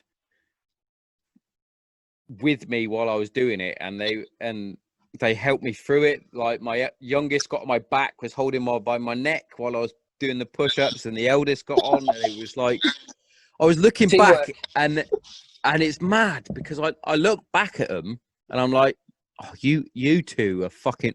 I might be biased, of course I am. I'm their dad, but I look back at them and I'm like, you are fucking beautiful. Yeah. When they were that young as well, they were so cute and innocent and lovely. My eldest has got this.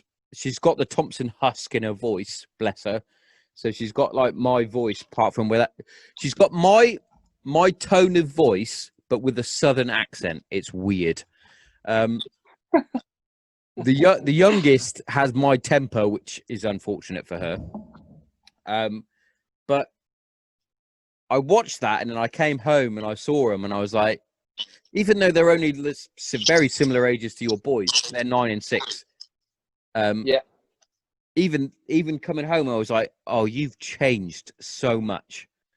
Like, my eldest, looking at her, I'm like, you're almost a fucking adult, it seems. Like, she's only 9, but like, looking at her facially and things like that, it's like, oh, I'm in trouble when the boys come around. Because, you know, I joined the Daddy with Beautiful Daughters hunting club as soon as they were born. But see, for me, I think this is going to sound a bit morbid, really, but I think the 2 greatest things I think anyone can ever go through in their life, I think, is being a parent and having this responsibility, and you know, you have a bigger purpose in life. But since losing my dad, it took me a while to understand this, because he's been gone 10 years now. But I think, as incredibly difficult as it is to lose a parent, especially when you're only young, what you gain from that loss is definitely more than what you lose in the process. Now, Yeah. I can look at it, it's really sad because he's not around anymore, and he's not seen my boys and all the cool things that I think I've done, and I'd love nothing more than to just sort of, have a chat with him. But then I look at it and I think, there's no way I would be as resilient as what I am now if I hadn't have gone through that change. It's sort of that's got a lot from it. To bring up like the old cliche, it sort of makes you stronger, doesn't it? Yeah, it definitely takes time to realise that as well. But I think when you do realise that, I think you're gonna feel lost and sad and stuff like that. Of course. Like I can talk from semi experience here. So my granddad passed away before I was born. Now, him and my dad are basically the same person, which is weird because my dad is basically my granddad and I'm basically my dad. So we're all very similar. We all three of us served in the Air Force as well. It was sort of a Thompson tradition. Weirdly, my granddad died 2 years before I was born on my birthday. So if you believe in reincarnation, granddad. But it's one of those, like, me and my missus watch certain things. Like, this sounds really weird. So we were watching Derry Girls on Channel 4.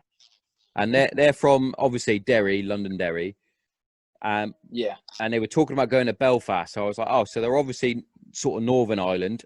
And I was like, obviously, because that's where it's based, where the Troubles are. And I was like, my granddad was from Belfast. So I'm hearing the accent and I'm like thinking to myself, oh, I bet my granddad spoke like that. Yeah. I wish I'd met him.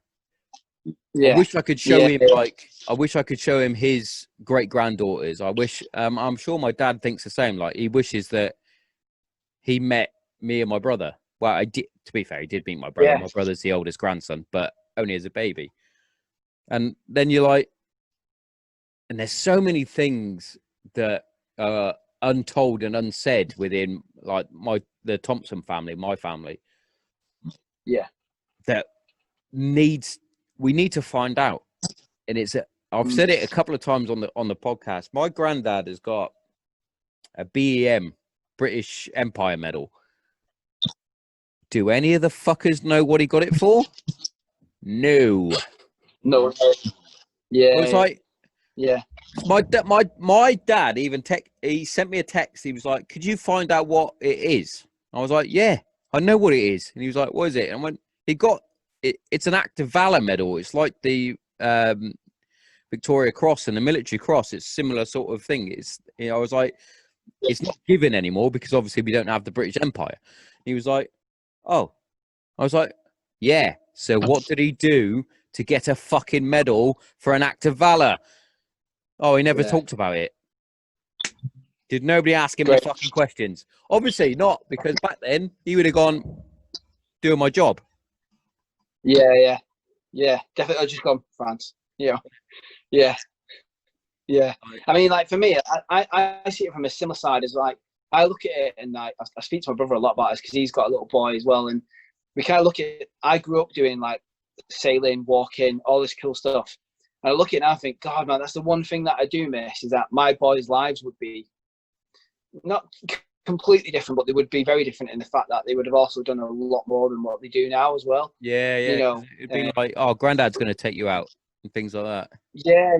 Like, he's going to take you sailing, or you're going to go climbing this weekend with granddad. And, they're the things that I think you feel like you've got a loss from. But then in the same aspect, I'm like, well, I've got some great memories, and in some ways, I've got a great teacher to show me how to do that. Yeah. I say to the girls all the time, like, because basically we live round the corner from the missus's parents. Like, literally, they spend most of their time with their her side of the family grandparents, and I'm like, when Grumpy phone, like, my dad his name is Grumpy. It's not Granddad, it's Grumpy, because he's like me. He's a grumpy old bastard. I was like, when Grumpy phones you or FaceTimes you, or when he comes up to visit, make the most of it, because in my eyes anyway, he's my hero anyway. I look up to my dad. He's my fucking hero. That's why I joined the Air Force, was to be like him and my granddad. I was like, he has got some of the greatest stories you will ever hear. I was like, he has done some of the, like, obviously I don't know what alley means, but I'm like, he's done some of the alliest jobs you've ever do. They're like what? And I went, your grumpy was a fucking PJI. And they were like, what's that? And I went, parachute jumping instructor. And I was like, yeah. I went, for the SAS. He taught the SAS how to jump out of a plane. Well, not taught them, guided them on to better ways to jump out of a plane. Not taught them, because obviously they would have done that anyway. And they were like, oh, right. I was like, what do you mean, oh, right? I was like, he's brilliant. And to be fair, me and my brother were, I say me and my brother were talking about it. My brother was talking about it on his podcast, some of the things that my dad did. Like, we think somewhere along the line, we think my dad's on the spectrum. We think he's some sort of fucking autistic, fucking OCD or whatever. But some of the things that he did with me and my brother, you think, you're like, that's mental. Why would you do that? Yeah. Like, for example, on one of them, when my brother we went skiing as a family in Germany. When I was 4, my brother would have been 8, 9, something. He took my brother down a black Olympic run. Just let him go. He just let him go. My dad, to be fair, he was a ski instructor for the Air Force, but he was skiing backwards, filming him down this fucking black. It's mental when you think of it. You're like, he's 8 years old. Yeah. He shouldn't be going down that. Yeah. And that's what I feel. You must have seen your dad like doing a lot of parachuting and things like that. I was like, yes. The earliest memory I have of my dad parachuting was actually out of a Chinook, and we were in Hereford. He must have been doing a display with some of the troopers from the camp. So they took me and my brother up in the Chinook with everybody. They then landed us in a field on the Lug Flats. Me and my brother got out with a few of the other family members that were with some of the other family members in the Chinook. They took off, and then they jumped out. That's mental. You don't expect to see your dad jump out of a fucking helicopter. That's not a thing. Yeah. I mean, nothing way on comparison with that, but I remember being, so like, I mentioned this the other day when I was talking to you, is like my first memory of going abseiling, I was probably about 8, is my fingertips being peeled off of a cliff. And him going, you're going off anyway. Like, you go off and enjoy it, or you're going off crying, but you're going off. But then I remember a couple of months after that, because this was a traumatic memory as a child, being in like a really up-style sort of like canvas with a canvas stove, and wind knocked the side of the tent, which knocked the stove over, which then knocked this liquid fuel out everywhere. So my dad picked me and my brother up and like threw us out the tent. But then that's the only thing I remember as being thrown, and then seeing this tent on fire with my dad in it, being like, "Oh God, my dad!" Oh mate, I love going down memory lane. It brings back so many fucking happy memories about certain things. Like, it's mad. Like, a lot of people don't realize. Like, me and my brother have never done a parachute jump. However, we grew up with a dad that was obsessed with parachuting. That was his job. That was his fucking life ambition, was to be the best. And that's what he was. He was the best. That's why he got called into 2-2. We used to literally, no word of a lie, we would be briefed and fucking drilled on landing and fucking all the... So basically, we would stand on the fucking... on the sofa like this, or like that. Yeah. And it was like, and go, and it'd be like 1,000, 2,000, 3,000, open chute, check canopy. And we'd be on the sofa doing that. And then we'd have to jump off the sofa and perform a perfect landing. If we didn't, do it again. That is meant though, isn't it? I mean, like, when you think about it, it was fucking brilliant. And back then I was like, oh, what the fuck? But yeah, amazing. Like, on you go with it. obviously, similar age to yours, that, like they were doing pairs fire maneuver with Nerf guns, and there was like this other family in the woods looking at me, that guy's mental, but I was like, look at him go, they're perfect cover for each other. Yeah. I but it's different. It's slightly different. I will get them. I'll get one of them into the Air Force. I can feel it. But when my two have, I've got a Nerf gun. I think it's in here somewhere. When they're playing with like guns and things, it fucking winds me up because they're so girly at the minute. And I'm like, you're doing that wrong. You're doing that wrong. And the funniest was, I went round with my mate Dan, who I served with, and he's got he's actually got two young lads now. He's got his eldest boy is the same age as my eldest. They were like best mates, or they are best mates, should I say? And before his youngest is born, we were around his old house, and I was like, mate, let's fuck these two up. He was like, what do you mean? I was like, well, get them to go and hide. We'll get the Nerf guns out and we'll do some fibula, mate. And he was like, brilliant. We smashed these little fuckers. Traumatized. Brilliant, mate. It was fucking brilliant. I love it. it. When I was a kid, those things were like really shit. And now they're like belt-fed. Oh, yeah. They're terrible when I was a kid. Missed out as a kid big time now. Mate, I remember playing War. Yeah, this is going back some years now. I remember playing War with all the people in like my street and the street next to it. Bearing in mind, I'm the only one from a military family. I thought I was the fucking bollocks, mate. I was like, right, we're playing War. I'm putting on my dad's beret, which, no offense, Dad, if you're listening, which I'm probably sure you're not. Your beret is terrible. He had a proper fucking Air Force landing strip beret, mate. It wasn't fucking shaped at all. It was terrible. But you used to just throw it up. I'd put that on, mate, and I was like, I'd find his fucking I'd find his smock. I'd put that on. And that was it. I was the fucking colonel, mate. I was out there. You show me any lad that has served who didn't do that though. Like used to cut around in the woods or whatever in like combats when you were men. Fuck I. I remember to this day, right, being at college. This is fast forwarding a bit, and I was in a key skills lesson, whatever the fuck that means. Basically, that's them getting you ready for university and things like that. And I was sat there, and they were like, "Mr. Thompson." I was like, yeah, you can call me Sean if you want, or Tommo, like most people do. And they were like, you're not writing any notes. So I was like, no, I'm joining the Air Force. And they were like, so why are you in here? And I went, because you told me I had to be in here. So I'm in here with all these fucking cunts that are going to university.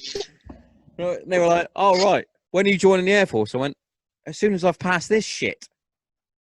I was I've said this story quite a few times on the show as well. So I went to join the military exactly in the footsteps as my dad.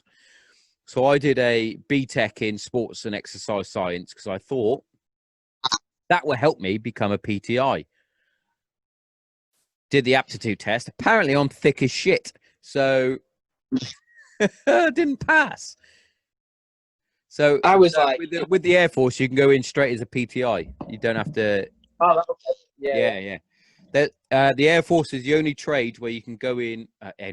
Only service that you can go in direct as a PTI.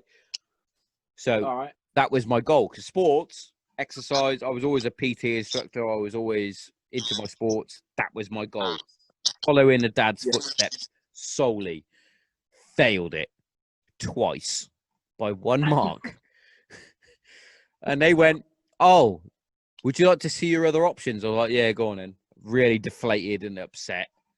They went, you've got, it was a fucking giant list, to be fair. I only missed out by a mark. So I, like in the Air Force, you know, fucking Air Force, they have all the jobs. You could be a fucking dentist. Yeah. Didn't think of that though, did I? No. So gave me all these lists. Like you could be a fucking dental assistant, fucking MT, mechanic, all these. Bah, bah, bah, bah, bah. Right at the bottom, RAF Reg Gunner Infantry. And I was like, what's that one then? And they were like, oh, that is the most physically demanding part from PTI. And I was like, well, I'll do that then. They're like, are you sure? Are you sure you don't want to go and do a trade so that, you know, a trade? And I was like, no, I want to do that. I want to be that. I want to be, in my head, I wasn't going, I want to be a fucking soldier. I was like, what's going to make me physically demanding so that I can then become a PTI? Yeah. It's mad when you think about that. Like that one. I remember the drive home from Gloucester to Hereford. My dad was like, are you sure you don't want to get a trade? No, I don't want to fucking trade. And to be fair, best thing I ever did was join the RAF Reg. And as much as I think back and think, if I was going to join the infantry, should I have gone to the army, that sort of thing?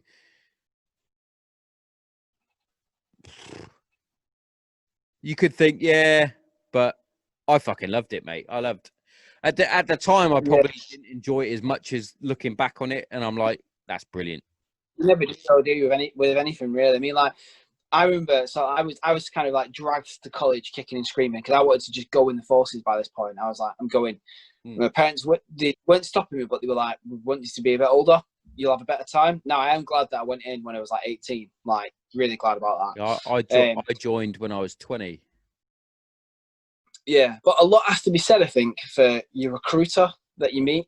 Now, as much as you want to go and join the army, the navy, the air force, whatever, they are the ones that sow that initial seed of what you do. Now, because I remember like looking at all these different jobs in the military and that, and then someone was like, well, if you join the Royal Engineers, they blow things up. And I was like, sold. Yeah. That is what I want to do. And then I remember like doing like loads of different stuff. I remember going to like our phase 2 and being like, what have we done? What have I done? So obviously, by that point, you're in the midst of phase 1, not that difficult at all, really. I don't think anyone can. If you put your mind to it, anyone can do that. But by the time you get to phase 2, I remember walking into camp and being like, you're gonna get thrashed today. Get ready for a beasting. And I was like, yeah, they won't. Oh my god. Mate, I was like, what? No word of a lie. I was slightly different on that. So my phase 1, I was like, what is this? What is this shit? I don't know if it's because of my fucking how my brain works or what, but I was like, I'm better than doing this. But now looking back, it's like, oh, they were breaking me down to build me back up to how they want me to be. That's how I see it. This is how you use iron, and you're like, I know use an iron. They were like, yeah, this is how you. They were like, hey, I remember having. I said it on my last podcast. I had a pair of boots thrown at me because I polished them. I was like, well, obviously, I polished them. Thank you. Threw them at me, dickhead. Yeah. But it was like phase 2, going into Fieldcraft 2, and then bayonet training and things like that. When I was out in the field, that's when I was like, oh, this is what I'm supposed to do. And this might annoy you. Apart from navving, I'm terrible at navving. To be fair, I'm like a fucking. I'm like a lieutenant, mate. Nav. I'm like a lieutenant with a compass. But terrible. I was like, I can map read and I can nav. And when I went to do my mountain leader and all that, when I went to Plessy Brennan, I was like, are you experienced? I was like, yeah, I've been doing this my entire life. I've just come out of the army and I can map read. The first day I did actual proper to the level of instructor navigation. I was like, wow, I need to learn and quick. Yeah, there's something I need to learn. I mean, it wasn't terrible. Mate, no word of a lie. I was on my it was called an FT1, so I was going on to my Lance Corporal course. Yeah. And I'm dead certain that I had my fucking bearing correct on the map for me to fucking do this NavX. Unfortunately for me, I fucking rolled both my ankles and tore both ligaments that I had left, because I had the worst ligaments in my ankles anyway. In my pain, I tried to fucking navigate myself, got completely lost. So I had to get the fucking sat phone out. Fucking. I'm lost. Pick me up. Mm. Apparently, I was way off. I was like, how have I done that? How have I done that? I was like, I don't know how. I was like saying to the fucking the fucking DS staff, I was like, I have no idea what I've done wrong here. Can you please instruct me on how I've navigated myself so wrong? And they were like, and to be fair to them, they didn't. So for me, like when you go and do your the course I did was called the fast track instructor scheme. So you can go there and either get all of the qualifications that you want, or you focus on like one or two. I was like, I want to try and get as many as I can, but yeah, of course, it's well hard to try and get all of them in that time. So it's 4 months long, but you leave with a couple of years worth of experience because you're doing it every single day, basically. And yeah. I remember one of the best things that got said to us, I think on like the 3rd or 4th week there when we were out, they were like, the best thing that you can do while you're here is get lost and then find yourself again as like where you are, because you will learn from that mistake. I remember the first time I got lost there in proper bad weather, I was like, well, I'm not lost because I'm still in North Wales. But then when I found out where I was like, my God, how have we got that wrong? And I learned so much from that exercise of like, it's also getting it wrong. It's also really beneficial getting lost, I think. In a way. I didn't panic or anything because I was like, well, worst case is, I'll be out here for a long time. Yeah. I've got 10 if I'm honest, I think I put a fucking mental block in my head about navving anyway, because I would do it on the squadron and I was fine. I was like totally fine with the navving. I was like, all right. I did it on tour. I was navving. I was fine. But when I did it on basics, I got completely lost. And I was like, I don't know what I'm doing. And they took me to one side and they went, right, sort it out, get your map out, get your bearings, and we'll go out again. I was like, all right. So I did it and I got out and I was like, oh, all right, that makes sense. Did that. Obviously I fucked up on my FT, but other than that, I was like, I don't know if I just put in my head, you're shit at navving, Tommo. And then I went to the FT and I was like, you're shit at navving. And I was like, I'm shit at navving. Oh, I'm lost. You're right. Yeah, I think what we do, we quite often talk ourselves into being, nowhere near as good as what you actually think you are, But I think it's through that, is a lot of it is through fear of failure, innit, or fear of success. I think a lot of it has got to do with like, what if I fail? How will I deal with that? And what if I succeed? A bit like my post earlier on the old Instagram about fear. Ah, yes. It's a bit kind of like, well, if you let it, it can either be a driving force or something that will ruin the situation. It's a mixture, old Mr. Fear, and I chose that picture for a reason as well. I'll tell you about that in a sec. But with fear, it works on both sides with people with like yourself and myself with mental health issues, especially around the stigma behind it. It's like, if I come out and say I've got depression, PTSD, anxiety, I can't sleep, or things like that, people then go, oh, you're weak, mate. You shouldn't be doing that. And that was a huge thing. And then you've got those dickheads, the Karens, the Johnny dickheads that add to the fear because you don't want to play up to those guys, but then they have a fear of the lack of understanding because they're not willing to look and understand it. Yeah. Which was what I was trying to portray within that picture. However, that picture has a double meaning, which I didn't actually put. So I spoke about it with Lee, who actually recommended you to me to come on the show.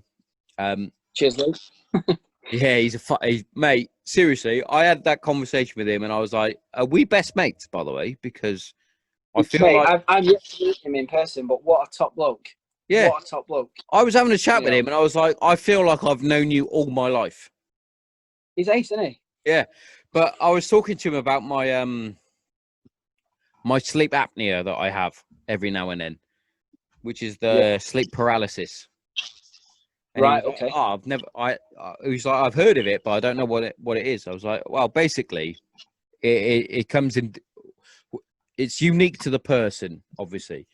I said most people wake up and they can't move. So basically, you are technically still asleep, but you feel like your mind's awake when it's not, but your body's still asleep. So you can't move, you can't fight, you can't do anything. You're stuck. I was like, mine takes another turn. He was like, oh yeah. I went, the only way I can describe it, I went, if you've seen Harry Potter, when the Dementor comes in, he tries to take my soul. He's like, that is the scariest thing I've ever heard. I went, yeah, you try living it, mate. See, like, so for me, that's I've never, I've struggled with sleeping and a bit of insomnia and Mate, stuff, but I've never had it. The sleep apnea is the scariest thing I've ever had. When that first happened, if you don't mind me asking, by all means, tell me. Oh no, Karen. When that first happened, though, what can you remember being like? Yeah. So when it first happened, I would have been around 15, 16 sort of age, and it happened. And at that point, obviously, this is how I describe it. I didn't have any demons at that point in my mind. So I literally had the sleep, as they know it, is sleep paralysis, where I woke up and I'm like, those of you that are on the video or not on the video podcast, this is me describing myself as fucking asleep. So I was like this, but I could move my head, but I can't move anything else. You know, like when you're lifting weights, but it's too heavy, and you're really trying, all the time, and you're like, fucking come on. However, you also don't have the ability to shout or scream or do anything. Yeah. So you're trying to fucking shout for your mum or your dad or whoever. So you're like, help me! But literally, it's coming out as, help me! Help me! And then, hey, what else that? Right. And then the next time it happens, you sort of remember. So when it first happened, you start going, and nothing's coming out, but you go, oh, I'm still asleep. And this is how my stupid head works, which actually works. I go, I'm still asleep. If I go back to sleep, I'll wake up normal. So I'll just drift off to sleep and go back to normal. However, after 3 tours of duty and all the other bollocks that's happened in my head, now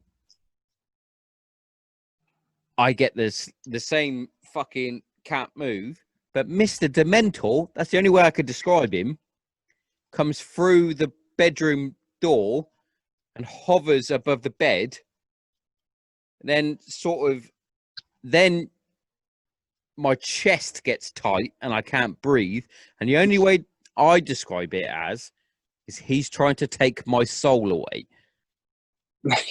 I'm not gonna lie, like that absolutely, that's like, it's terrifying. That sounds terrifying, yeah. Because I mean, like, so for like, I think the human brain is like, pretty crazy thing, but everyone in their life has had, some form of nightmare that they will wake up from, either being a child or adult, for whatever, whatever type, and be like, oh, I didn't like that. Yeah, that was pretty. Oh, I mean, to be fair, he hasn't popped up. He popped up the other night, actually, and then my missus sort of cotton onto it because somehow in my sleepy state, I've managed to make noises. Sort of like sort of noises. Yeah. So my missus will hear that, wake up and sort of wake me up. And I'm like, all right. And she's like, yeah, are you okay? But me being still sleep mode, I'm like, yeah, I'm fine. I'll roll over and go back to sleep. Mate, but the first few times that happened, fucking, I felt like, you're always told as a kid when you're growing up. If you die in your sleep, you're dead. Oh yeah, from the Matrix. So Style. when fucking matey boy is trying to take my soul, I'm like, oh, I'm gonna die. I'm not gonna wake up now. Yeah. See, like when I first got Oppo, I lived in my own house for about 6 months on my own, and obviously I wasn't going through a great time. Just lost my nan and all the stresses of buying a house and changing jobs and all that crap. So Yeah. I wasn't in the bestest of places, and because I've had him since he's been a pup, obviously I would go to sleep and he would like sleep on the floor in my room. He now, if I have a bad night or a nightmare, he will wake me up, which has been the most amazing. I've never even good I've at never dogs. seen them, but like, oh mate, honestly, if I could give anyone a gift ever, it would be like a puppy or a dog that does that. Because I can't imagine how good he's done for me. Isn't it mad how they know? Yeah. Absolutely crazy, yeah. Because like my brother stayed a while back, and he was in the spare room. Had the same thing, wasn't having a great evening, and the dog woke him up, and I was like, that is like they're fucking brilliant, mate. I think I think that's another thing as well. I think anyone's got any sort of mental health or anything like that, just get a pet. Yeah, I was talking to Trevor Colt, military cross Trevor Colt, who's been getting some shit on fucking Instagram and Facebook and Twitter. So leave him alone. He's a fucking genuine bloke. But he was on the show and his dog popped up. I think it's a cockapoo. I think he's got. I might be wrong. It's some sort of Cocker Spaniel, Springer Spaniel or something. Anyway, it popped up. He was like, sorry about my dog, but it's basically his PTSD dog. That's what he's basically described it. I was like, mate, I want one.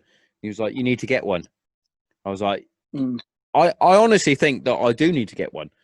However, at the minute, I feel it works both ways in regards to dogs. And the reason why I say that is because when I would have been a fucking baby. So when my brother was 4, 5, maybe, we had a Springer Spaniel called Prince, and he was my dad's dog. My dad was in, obviously was serving at the time and was always away on parachute display fucking tours to fucking South Africa, California, Canada. So he was away a lot. And that dog fucking hated it because he didn't like he did like my mum, obviously, but not to the extent, like my dad was the alpha basically in the pack. Yeah. He would fucking run off. He ripped down the curtains. He went ballistic. He had to be put down in the end, unfortunately. Shame. But yeah, because he literally went mental. Bless him. Yeah.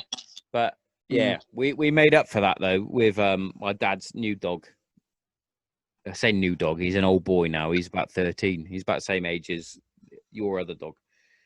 Yeah. Jerry. We got him Jerry just before my niece was born. So it was a birthday or Christmas present, and we got him a Springer Collie Cross again. He's fucking brilliant. I still say to this day, I've got 2 brothers. I've got my brother and I've got Jerry. Yeah. Every time I come home, it's like he recognizes who I am, so he comes over to me. There's a little fucking sideways walk where his fucking ass comes out first. I love him, mate. I love dogs. They're amazing. I think like Smudges. He lives with my ex, the boy's mum, and admit that I'm lucky because we really get on. Me and my ex and stuff like helpful. That. Very lucky, yeah. But so I left my first Labrador Smudge with my boys because although he's been in my life for a good couple of years, he's been in their life, their entire life. Yeah. So I was like, the best thing to leave Smudge with them. And but he's 12 today. And but whenever I go around, he still recognises me. He's like, he's my dad, and he's like, he's like, they're fucking brilliant. What is that though? Is knowing that obviously Labradors tend to live between sort of 12 and 14, and seeing the old now. That's what we were saying about Jerry, mate. even though he's had a haircut now, so he looks like a puppy again. You look at him and you're like, oh, you're getting old now, mate. Yeah, you can see it. He's got like lumps and cysts on him, and it's like, oh god. Yeah. Like me and my brother last year, we went up the Beacons and went up Penny Fan, in fact, and we took, I think it's his father-in-law's dog. He's got a King Charles Spaniel. She's fucking lovely dog. But I was like, oh, we're not taking Jerry and Jack. So my brother's got Jack, who's an Alaskan Malamute, who's the soft, is soft as shit, but is also an idiot and would probably try and kill his sheep or something.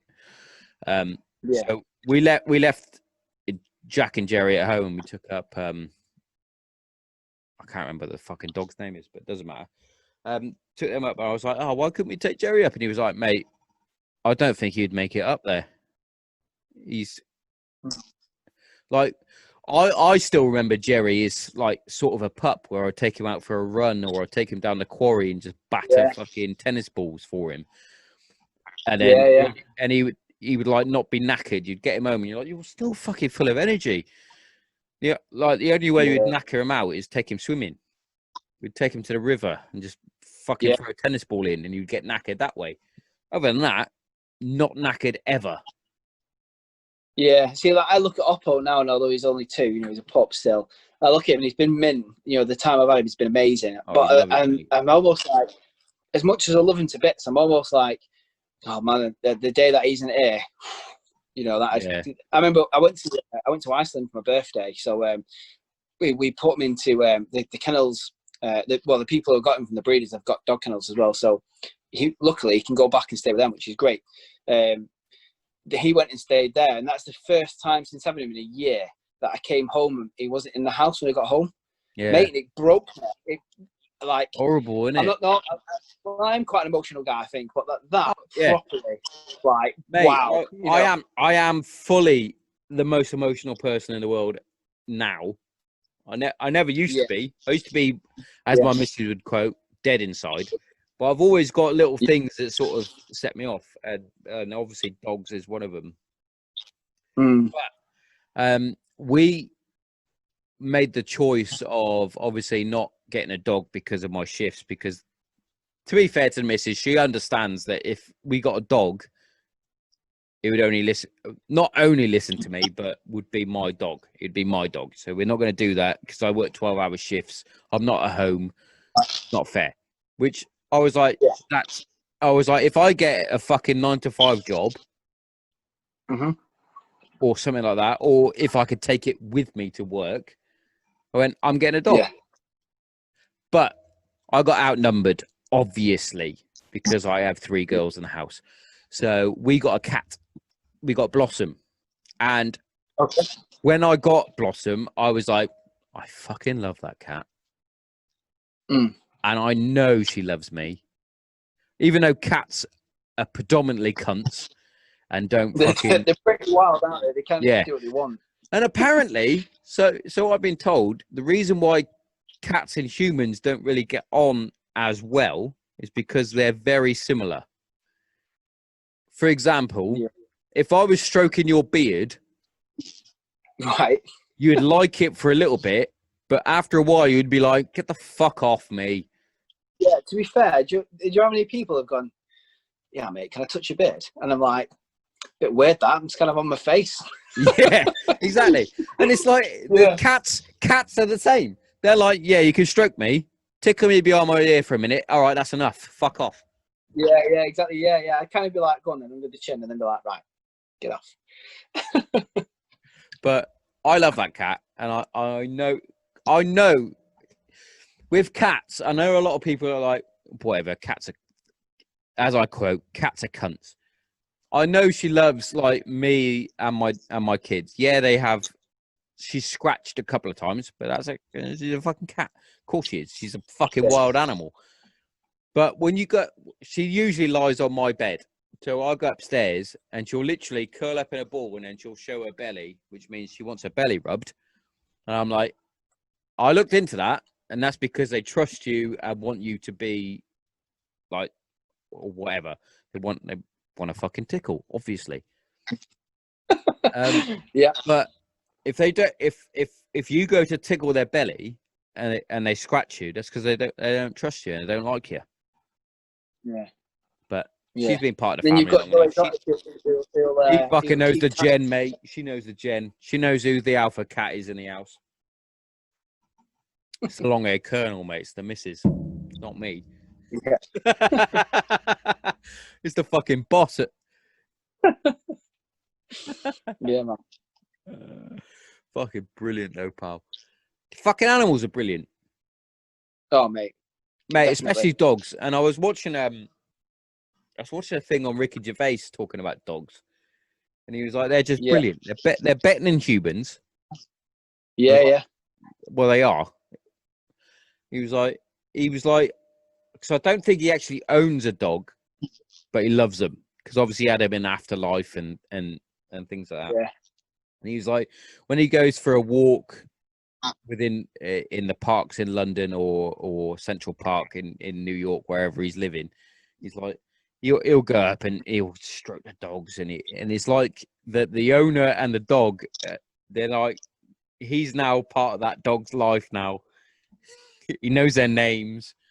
It's like, I was like, I fully like sort of relate to that in a way. Yeah. Like, I'm obsessed with my missus's cousin's dog. He's got a beagle called Oh, Bruno, you saw a beagle.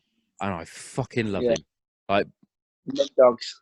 I love beagles anyway because I just like the look of their faces and their floppy ears and all that. I took him out for a walk and he was fucking brilliant. I was like, if I had a dog, it'd probably be either between a chocolate lab like you've got, a Springer Spaniel, or a beagle. I was like, they're the ones that I want. Mate, having owned 2 Labradors now and a beagle, Daisy the beagle she was ace, but my God, they are so hard to train. They're hard work to train, aren't they? When people are like, oh, your dog needs a lot of walking. Every dog needs a lot of walking. Do you know what I mean? Any dog needs a lot of walking and they need a lot of training, but beagles, they just switch off outside. They just sort of go, oh, you want to tell me to come back? Well, I can smell something, so see you later. Yeah, I'll see you in a minute. I'm going to go check out this smell. Mate, I remember running, Daisy used to have, when I used to go for walks there, I used to track where I've gone with her on my watch because I was like, she runs off. I remember running once 2K, mate, to get her back because she was like, I've got a similar story to that, mate. So mate. I remember coming back from camp, and I was like, I'll take Jerry. This is when Jerry was still a pup. So I was like, he must have been about 2, 3, possibly. So he was in full puppy element. It's not quite a full dog. Yeah. He knew certain rules, not all of them. So I came back. I put my camel back on. I was like, right, I'm going to take Jerry out for a run down the quarry. They were like, oh yeah, be careful with him. I was like, obviously, it's my brother. I'll be careful, Jerry. He's brilliant. Yeah. We were walking up. We walked up. Every time we stopped at a road, he would stop. He would sit. I was like, yeah, come on in, boy. He'd go across. Got to the quarry. And I was like, right, we're going for a run now, Jerry. Took him off his lead. What a mistake that was. Now, he's fucking brilliant. Then, took him off his lead. Yeah. I was like, I'm going to have to chase you around this fucking quarry now, you little cunt. See, like, getting up, it was kind of, it's almost like when I got him, he kind of knew that I kind of needed him. So, like, his recalls, he's just been mint. I've been really lucky. Recalls been mint, never really been a bit of a dick. He's chewed the odd thing, but, like, other than that, it's been mint. It's weird. I think they just know, don't they? Do you know what I mean? Yeah, I think with Jerry, the only way I could describe it, do you remember the Fenton fucking clip? Oh, sorry, battery's going. Hang on. There we go. Sorry. Do you remember Fenton? Jesus Christ, Fenton! He's chasing the deers.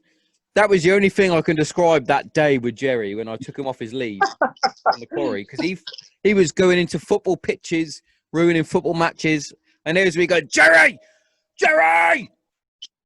And everyone's looking at you. He's literally, Jesus Christ, Jerry! I'm running after him with my camelback on, with my regiment t-shirt on. And then I got, you need to control your dog. Fuck off, mate. Yeah. I'll control you in a minute.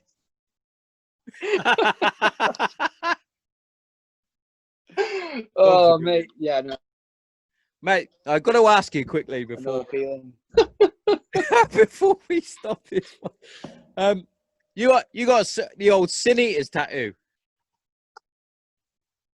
Yeah, I do. Yeah, I second tattoo I got, and it was not long after I'd found out about them. I don't think they'd been out long, but I read up, obviously, the meaning behind it, and doing search at the time. I was like, I think that fits a little bit with my life. That does. Fucking brilliant, mate. Yeah, but it's mad though. There's loads of people on there. There's quite a few members of the search team who've got it now, and I know a couple of lads who in the paramedic services or like the police and that who've all got it as well.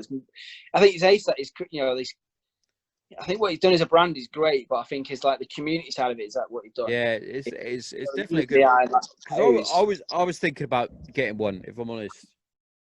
Well. And I was looking into it, and obviously I haven't yet because obviously the fucking lockdown and shit. Because I've been thinking of a new tattoo to go with the others on my left arm. Mm-hmm. And I was like, oh. I was contemplating the old the zero, but with a poppy through it was one of them. And I was like, the Sin Eaters one is a fucking good one as well, because that sort of symbolizes me as well. And I just think what he does is brilliant. I've had Jay that does I still can't remember his fucking surname. He does the SAS Who Dares Win. He's the interrogator. I've had him on the show. He's quite close to Gaz as well, isn't he? Or Gaz, sorry. Yeah, I spoke to him. I spoke to him a fair bit. Yeah, he's because he's northern, I think. Yeah. He's mental. Jay's got a good fucking project going up as well, in regards to PTSD and depression and things like that. With his outdoor stuff. He spoke about that on the podcast. I was like, that's fucking brilliant. Yeah, so many things that would help, but it's like getting the funds and the setup. Like me and you could probably think of a decent fucking thing to set up for people with depression, anxiety, PTSD, any of those sort of things. Your background with fucking outdoor stuff, my background with life coaching and depression awareness, that sort of stuff. We could probably set up something, but it's then we've got no funds to set this up. It's like the ever expanding means of funding it. Yeah, exactly. It's mental, mate. Yeah, mental. Yeah, it's like a lot of people have said to me, like, you could have done loads of things when you left the military. It was like, yeah, I could have done, but I've also got a wife, 2 kids, and a mortgage. Exactly. Yeah, I think a lot of people see it as that when you leave, like you're minted, and you're like, no. Yeah, because I wish I was minted. Yeah, exactly. I try and say because my missus is terrible for it, bless her. She's at the minute we live in a 2-bed terrace, Victorian terrace. To be fair, I love this house, mate. It's our first house. I love it. I've got a brilliant shed, brilliant view. House is perfect. I've got 2 daughters, so they can sleep in the same room. That's all we need at the minute. Yeah. And my missus is sort of obsessed with moving to the next bit. And I'm like, you do realise we live in Kent, which is one of the most sought after areas, so the house prices are fucking through the roof. I was like, do you realise the money we paid for this house that we've got, we could have got like a 3-bed semi in fucking Hereford, easy. Yeah. She was like, well, yeah. I was like, shall I move back home? She's like, then she'll like do like a, yeah, maybe. And that's me in my head going, right, I can go back home. Yeah. So I'm looking at fucking houses in Hereford. She's like, well, I never said that. It's like, oh, fucking hell. Typical blunt finger. Yeah, might do. Oh, okay. Might is definitely a yes. Hey. Yeah. No, I mean, that's the thing. Like, I've lived away from home since I was 20. So 13 years, I don't need to go back home. I can live wherever. I'm easy. Yeah. As long as to be fair, now especially, as long as I've got my podcast and I've got the means to communicate with people that are like-minded and that I enjoy talking to, I'll be all right. It's my missus, bless her, if she is always being around her family, so she can't move away from them. She tried, bless her. She tried. I'll give her that.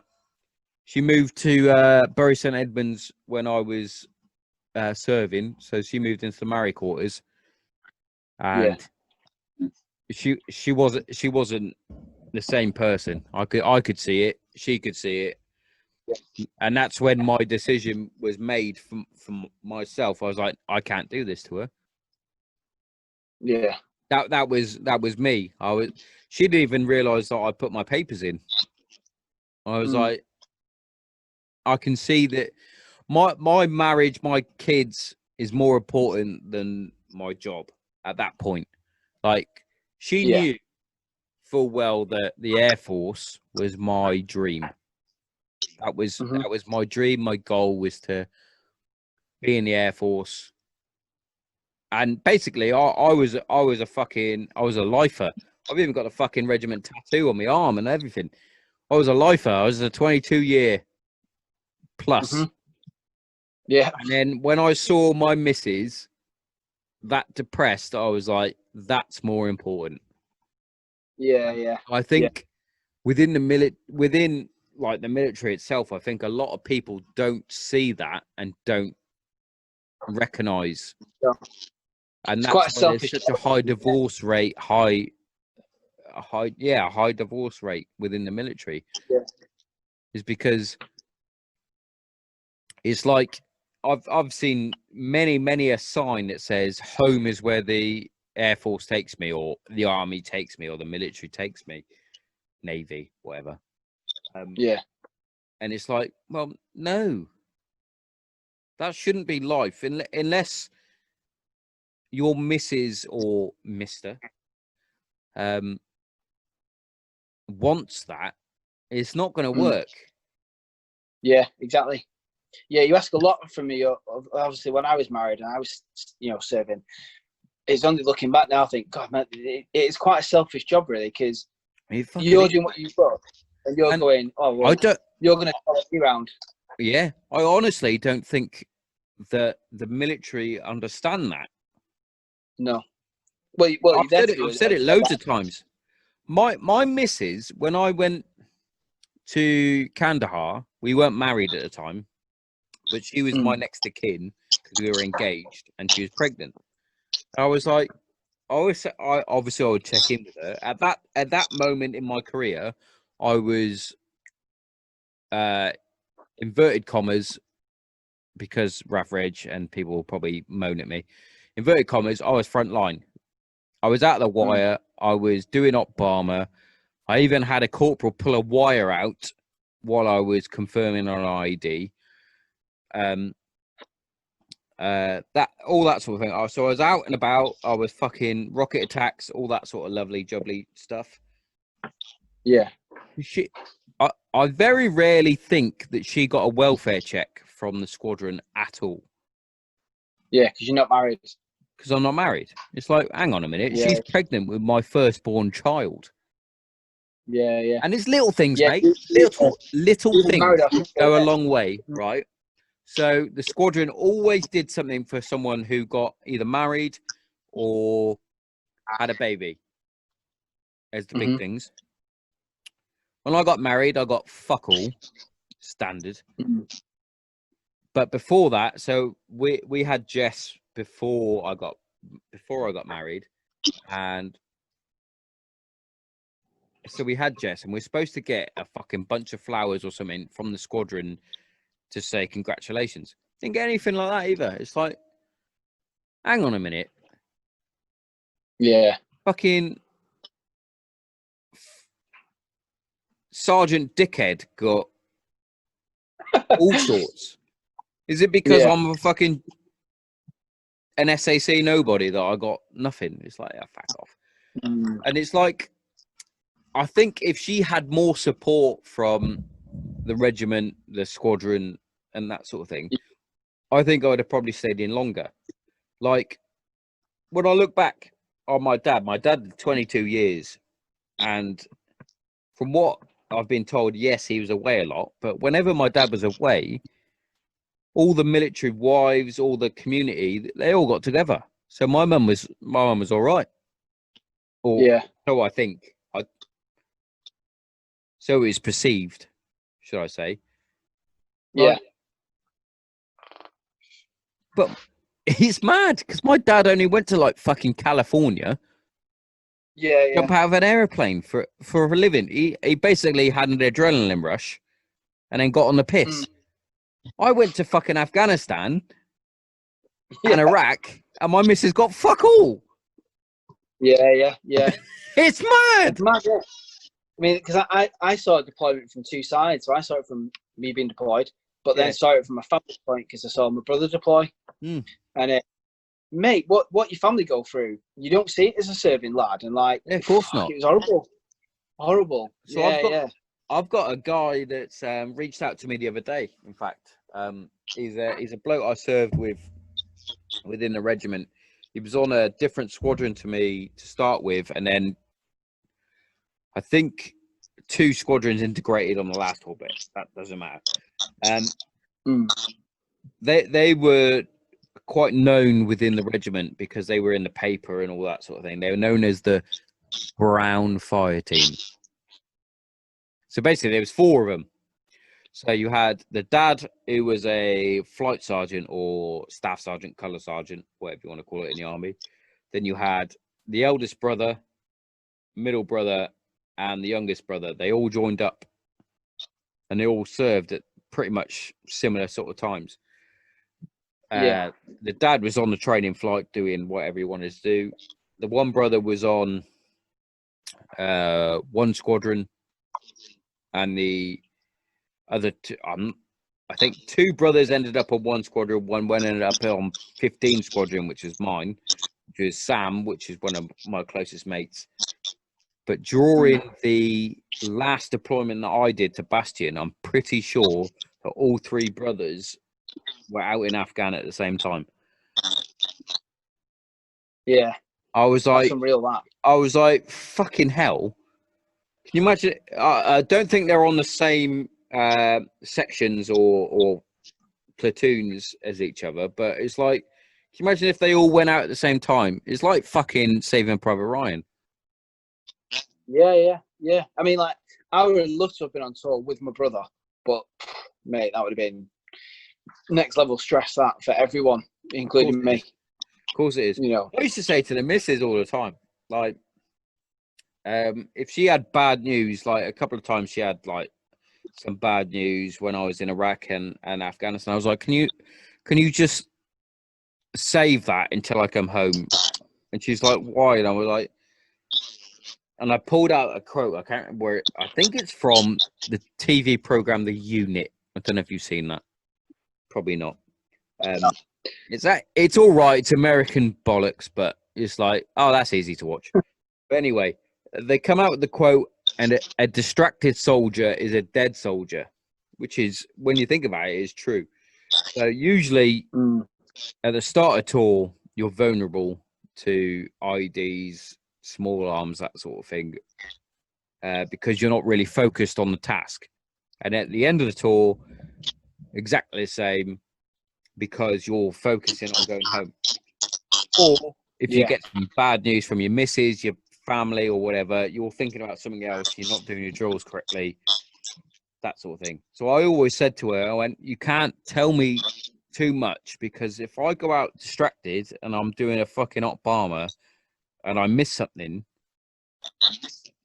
and my Oppo gets blown up, or I get blown up, I went, that I don't want to put it on you, but that's down to you giving me shit fucking news. Don't need to know it. Yeah. Just when I phone you, give me some happy news. Fuck's sake. Give me something happy to fucking talk about. Well, I'm getting enough shit as it. I'm in the Raff Ridge. Every day is Monday. Yeah, everyone's giving me shit. I'm getting shit left, right, and centre. Fucking protecting a naffy. Shooting my own body armor, which is a load of bollocks, by the way. What? There's so many things that come out, and you're like, "Wow, that's just bollocks." The shooting it right. So I don't know if you know the story. 2012, 13. Camp Bastion got hit under attack, like small arms and things like that. They penetrated the wire, which I think is funny because the Raff Reg got the shit for that. That's not our problem. The area that they came in, that was the Tongans tower. And they pulled their shutters down because they didn't really give a shit. Anyway, so we reacted, dealt with the situation as you should, and I'm pretty sure one of the sergeants ended up with an MC for it. I think. I might be mistaken. But anyway, the fucking rumor came out that because we didn't see that much action during the, I quote, Battle of Bastion, right, we shot our own body armor to show that we were under contact. Right. Yeah. Yes. That's the type of shit that comes out because we're Raff Reg. I can pretty much gen it. That's bollocks. Yeah. Yes, we did come under attack. We dealt with it exactly how we should have done. The tower that was protecting the area that they came in was not a Raff Reg tower, and we didn't shoot our own body armor. Why would you shoot your own body armor? Exactly. Yeah. And it's not that they're not going to know either, is it? Oh, well, this round came out of an SA-80. Yeah. Fuck it. It's bollocks. Yeah. Like I said, we get some bollocks. You do. Yeah, we do, mate. Oh, fucking hell.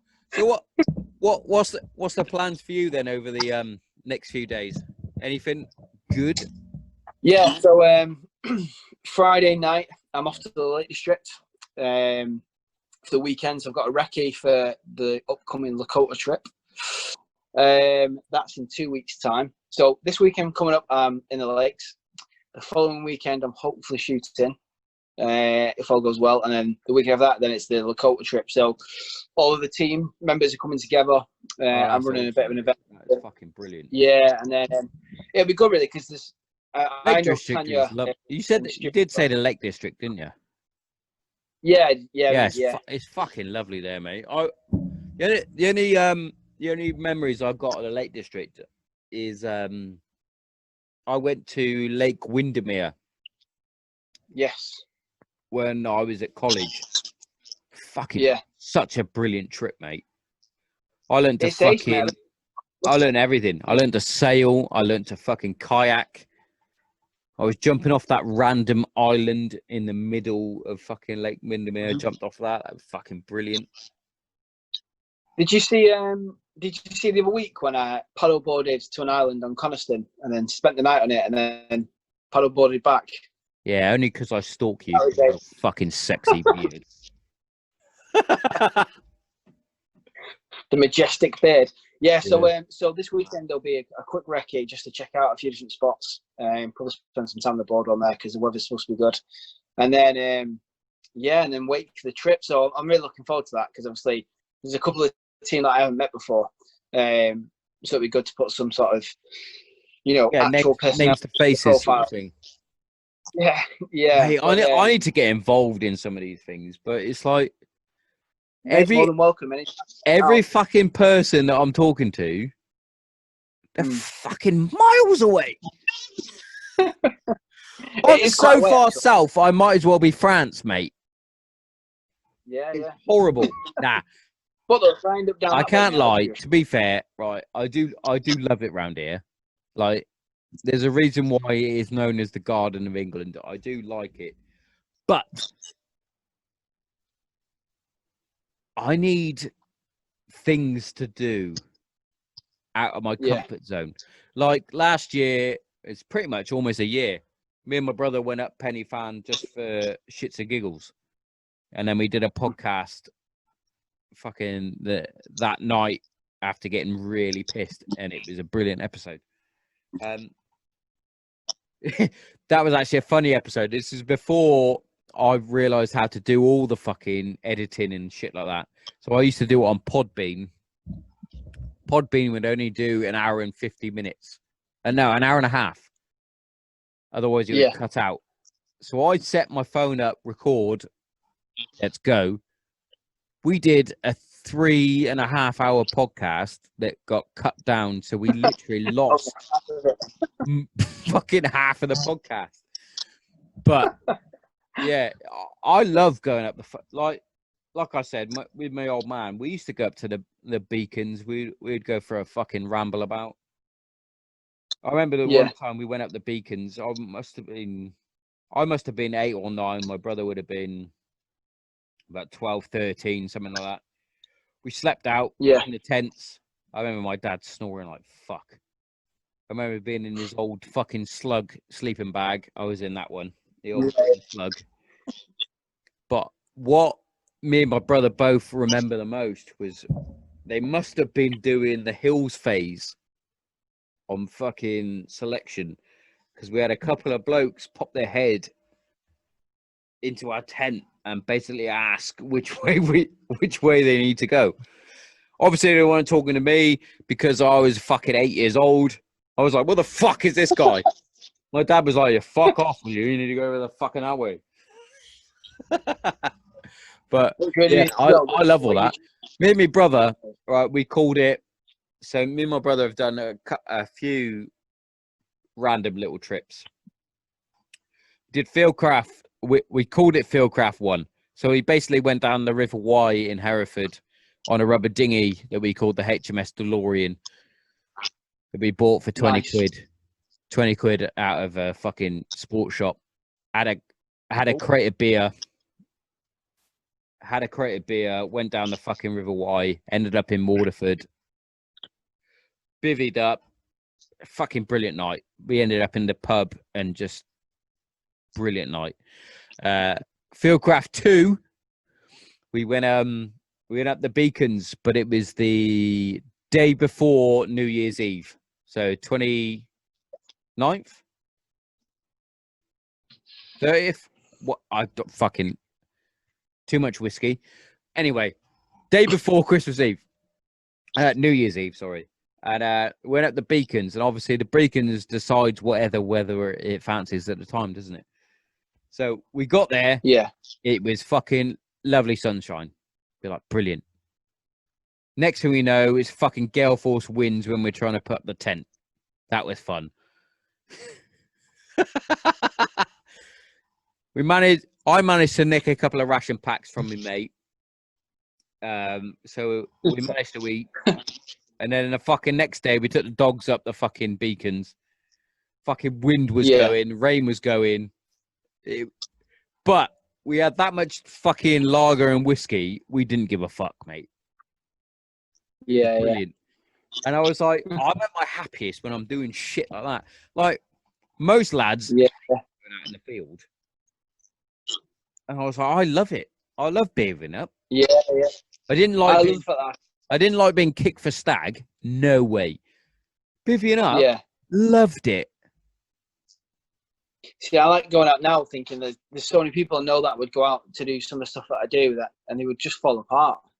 They just wouldn't be able to either cope with being in the outdoors for a few nights, or they'd get there and go, oh, it's a bit shit this. And I'm like, but missing. set up a tent or a bivvy or whatever.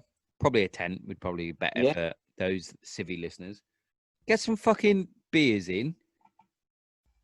Get a bottle of whiskey. Why not? Sure. Make sure you got enough food, though, guys. Right? Nothing worse than getting somewhere and being like, oh, we should have brought more food. Yeah, I know. That was one thing that my dad did. So we had the fucking really old ration packs, like the old ration packs, where they had the Mars bars in there. I think they're Yorkies now, or they were when I was serving. But they still had the tinned fruit salad with the one cherry. They still had the meat pate paste stuff. Yeah. They had that when I was serving, but this was like in a tin still. Yeah. That old. This, I swear, it was in our loft. I don't know where else we got it from, but I remember that. But fucking,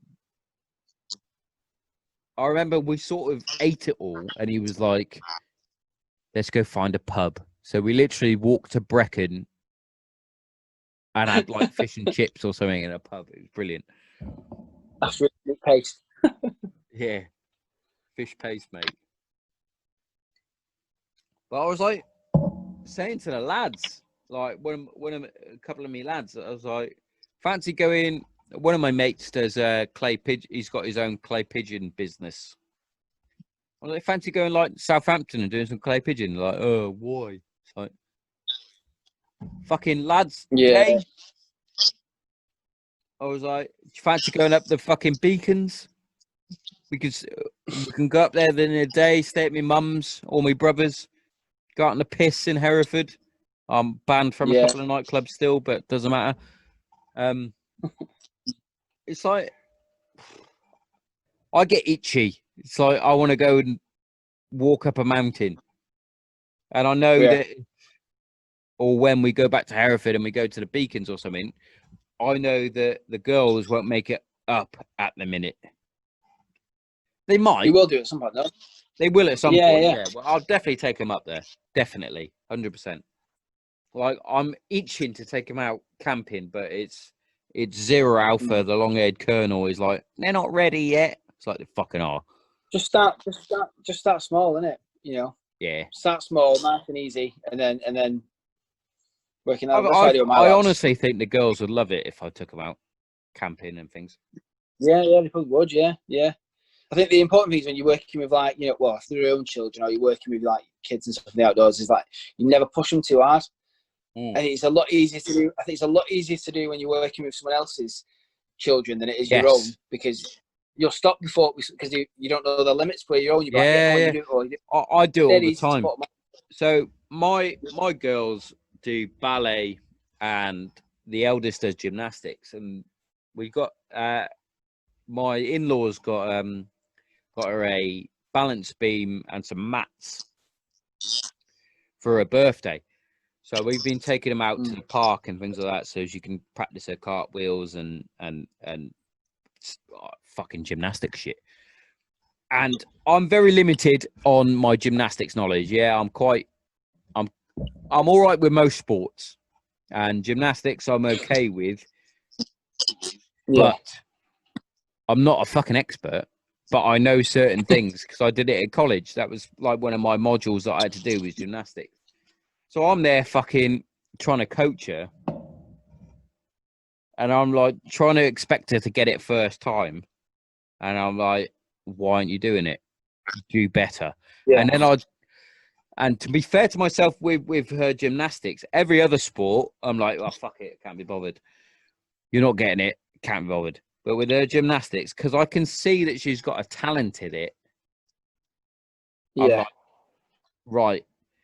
And I'll coach her properly through it. I'm like, right, when you're doing your cartwheel on the beam, you're coming off at a side. If you do it and you're looking as you're landing and all that, I was going through all the technical stuff. I went, you'll land it and it'll be perfect. And then next thing you know, she does it perfectly. I'm like, oh, fucking see, Daddy knows what he's fucking talking about. and little things like that. It's like, and then when you see them do it and you see the joy in their face, it's like, that's amazing. Like my brother gets it with my niece. She's she took it quite easily. She's a very talented football player. And she never used to like football. And then all of a sudden she liked football. And then it's like, oh, there's a talent there. And the same with her athletics. I got sent her, it wasn't 100 meters. I'll just call it a dash. It was a dash, and then basically their variation of the 200-meter dash. I'm not sure the distances, but she fucking destroyed everyone in her year. And I was saying to my brother, I went, you need to send those clips to British Athletics and get her on a scholarship or something, because there's a talent there. I went, yeah. She was literally about 20 meters in front of everybody else. And it's like, that's like a 50-meter dash. And she's like half the fucking field faster. Smashed it. I went, she smashed it. I went, yes, Hereford's a small place, but when you've got a talent like that, you need to nurture that shit. I was like, they got fucking Jess Ennis in at like the age of 12. They told her she was too small to do most of the fucking, what was it she did? Heptathlon, decathlon or whatever. Heptathlon she did. They said that she was too small for it. Fucking Olympic gold medalist. You got to nurture it when you see it. And if your boys are going outdoors and enjoying that shit. Oh, yeah, definitely. Yeah, definitely. Listen, Sean, I'm just conscious I've got like 4% battery. That's all good, mate. That's all good. Yeah, I can't charge it because my phone's stood up. I'll, mate, like I said, though, thanks for having me on, mate. It's been great having a chat, mate, and that. That's no problem. I was literally about to say pretty much the same, because it's like almost 11 o'clock. Yeah. It's been a good one, mate. I mean, what I say though, if you want taking it out at any point or anything like that, let me know and I'll make it happen, mate. Well, whenever I'm up that way, definitely, 100%. Yeah. Like I love it personally. Like I'm neutered down here in fucking Kent with nothing. But yeah, definitely, mate. And it's an honor and a privilege to have you on. Like Lee fucking recommended you, and I was like, when he first said it, he went, you need to go check out. I always forget it's. I can't remember your fucking Instagram off the top of my head. I've had a whiskey, mate. Valley Beach Mountain High. That's it. And I'm like, I've heard of that. I was like, I've heard of it. So I looked at it and I was already following him. So why have I not noticed this? Why is it not coming up on my feed? And then I was like, I messaged her and I was like, you're fucking brilliant, mate. You're fucking brilliant. and the same with Lakota, mate. I was like, I follow him, but it wasn't, you know, when you get certain people like come up more on your feed. Yeah. And I was like, I haven't seen any of their posts. And then as soon as I spoke to Lee and yourself, they started coming through, and I was like, these guys are fucking brilliant. Like, cheers, I messaged them before. I think I asked them to either sponsor the football match or send some kit or something for the charity auction. And they were like, at the minute we can't, obviously. But I was like, that's no problem. I was like, at least you're honest. At least you replied. Some people haven't even fucking replied. And now they're like, they're tagging me in posts. You're tagging me in posts. I'm like, this is fucking brilliant. I fucking love all this. Man, it's how it works, isn't it? But I'm one of those that if I can help you guys in any way, then I will.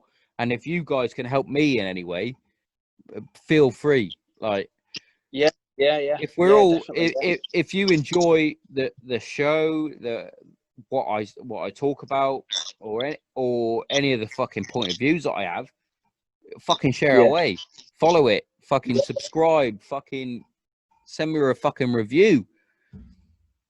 any of that. Yeah, mate. All Yeah, helps. And the same with you I'd love guys. one again. That'd be ace. Like as soon as I get the t-shirt, mate, I can't wait to wear it. If I'm honest, with Lakota, because Appreciate it. like, and even with Lakota as well, they put a post up about I can't remember the fucking title of it off the top of my head, but the paracord bloke that does the fucking wristbands. I messaged him, mate. I was like, I want a wristband because I've got this one that I've had since CAF, and to be fair, it's lasted fucking long, but it's not a proper one. It's one of the blokes made it. It's got like a button. And I was like, I want one like this, and I sent him the one they did for Lakota with the orange, orange fucking band around it, and I was like, can you do that but with a green or a fucking bright green? He was like, yeah, definitely. I was like, do me one of those and I'll fucking wear it. I'll post it out because it's fucking brilliant. I love all that shit. And that's how the community should be. Yeah. Helping each other 100%. Out. But, mate, honestly, cheers for coming on. It's been an absolute honour and a privilege. This will be out in the next couple of days, definitely. And I'm in love with your beard. You and me, mate. I'm not gonna lie. We could have been talking even longer, mate. It's 11 o'clock now. We could have been talking. If your battery hadn't died, this would have been the longest episode ever. Thanks, mate. I really appreciate having me on. Anyway, mate, you stay safe. I appreciate you coming on. You're welcome anytime you want to come on, mate. Honest. Cheers, pal. Back on, mate. 100%. I'll catch you in a bit. Stay safe. Cheers, mate. Bye-bye.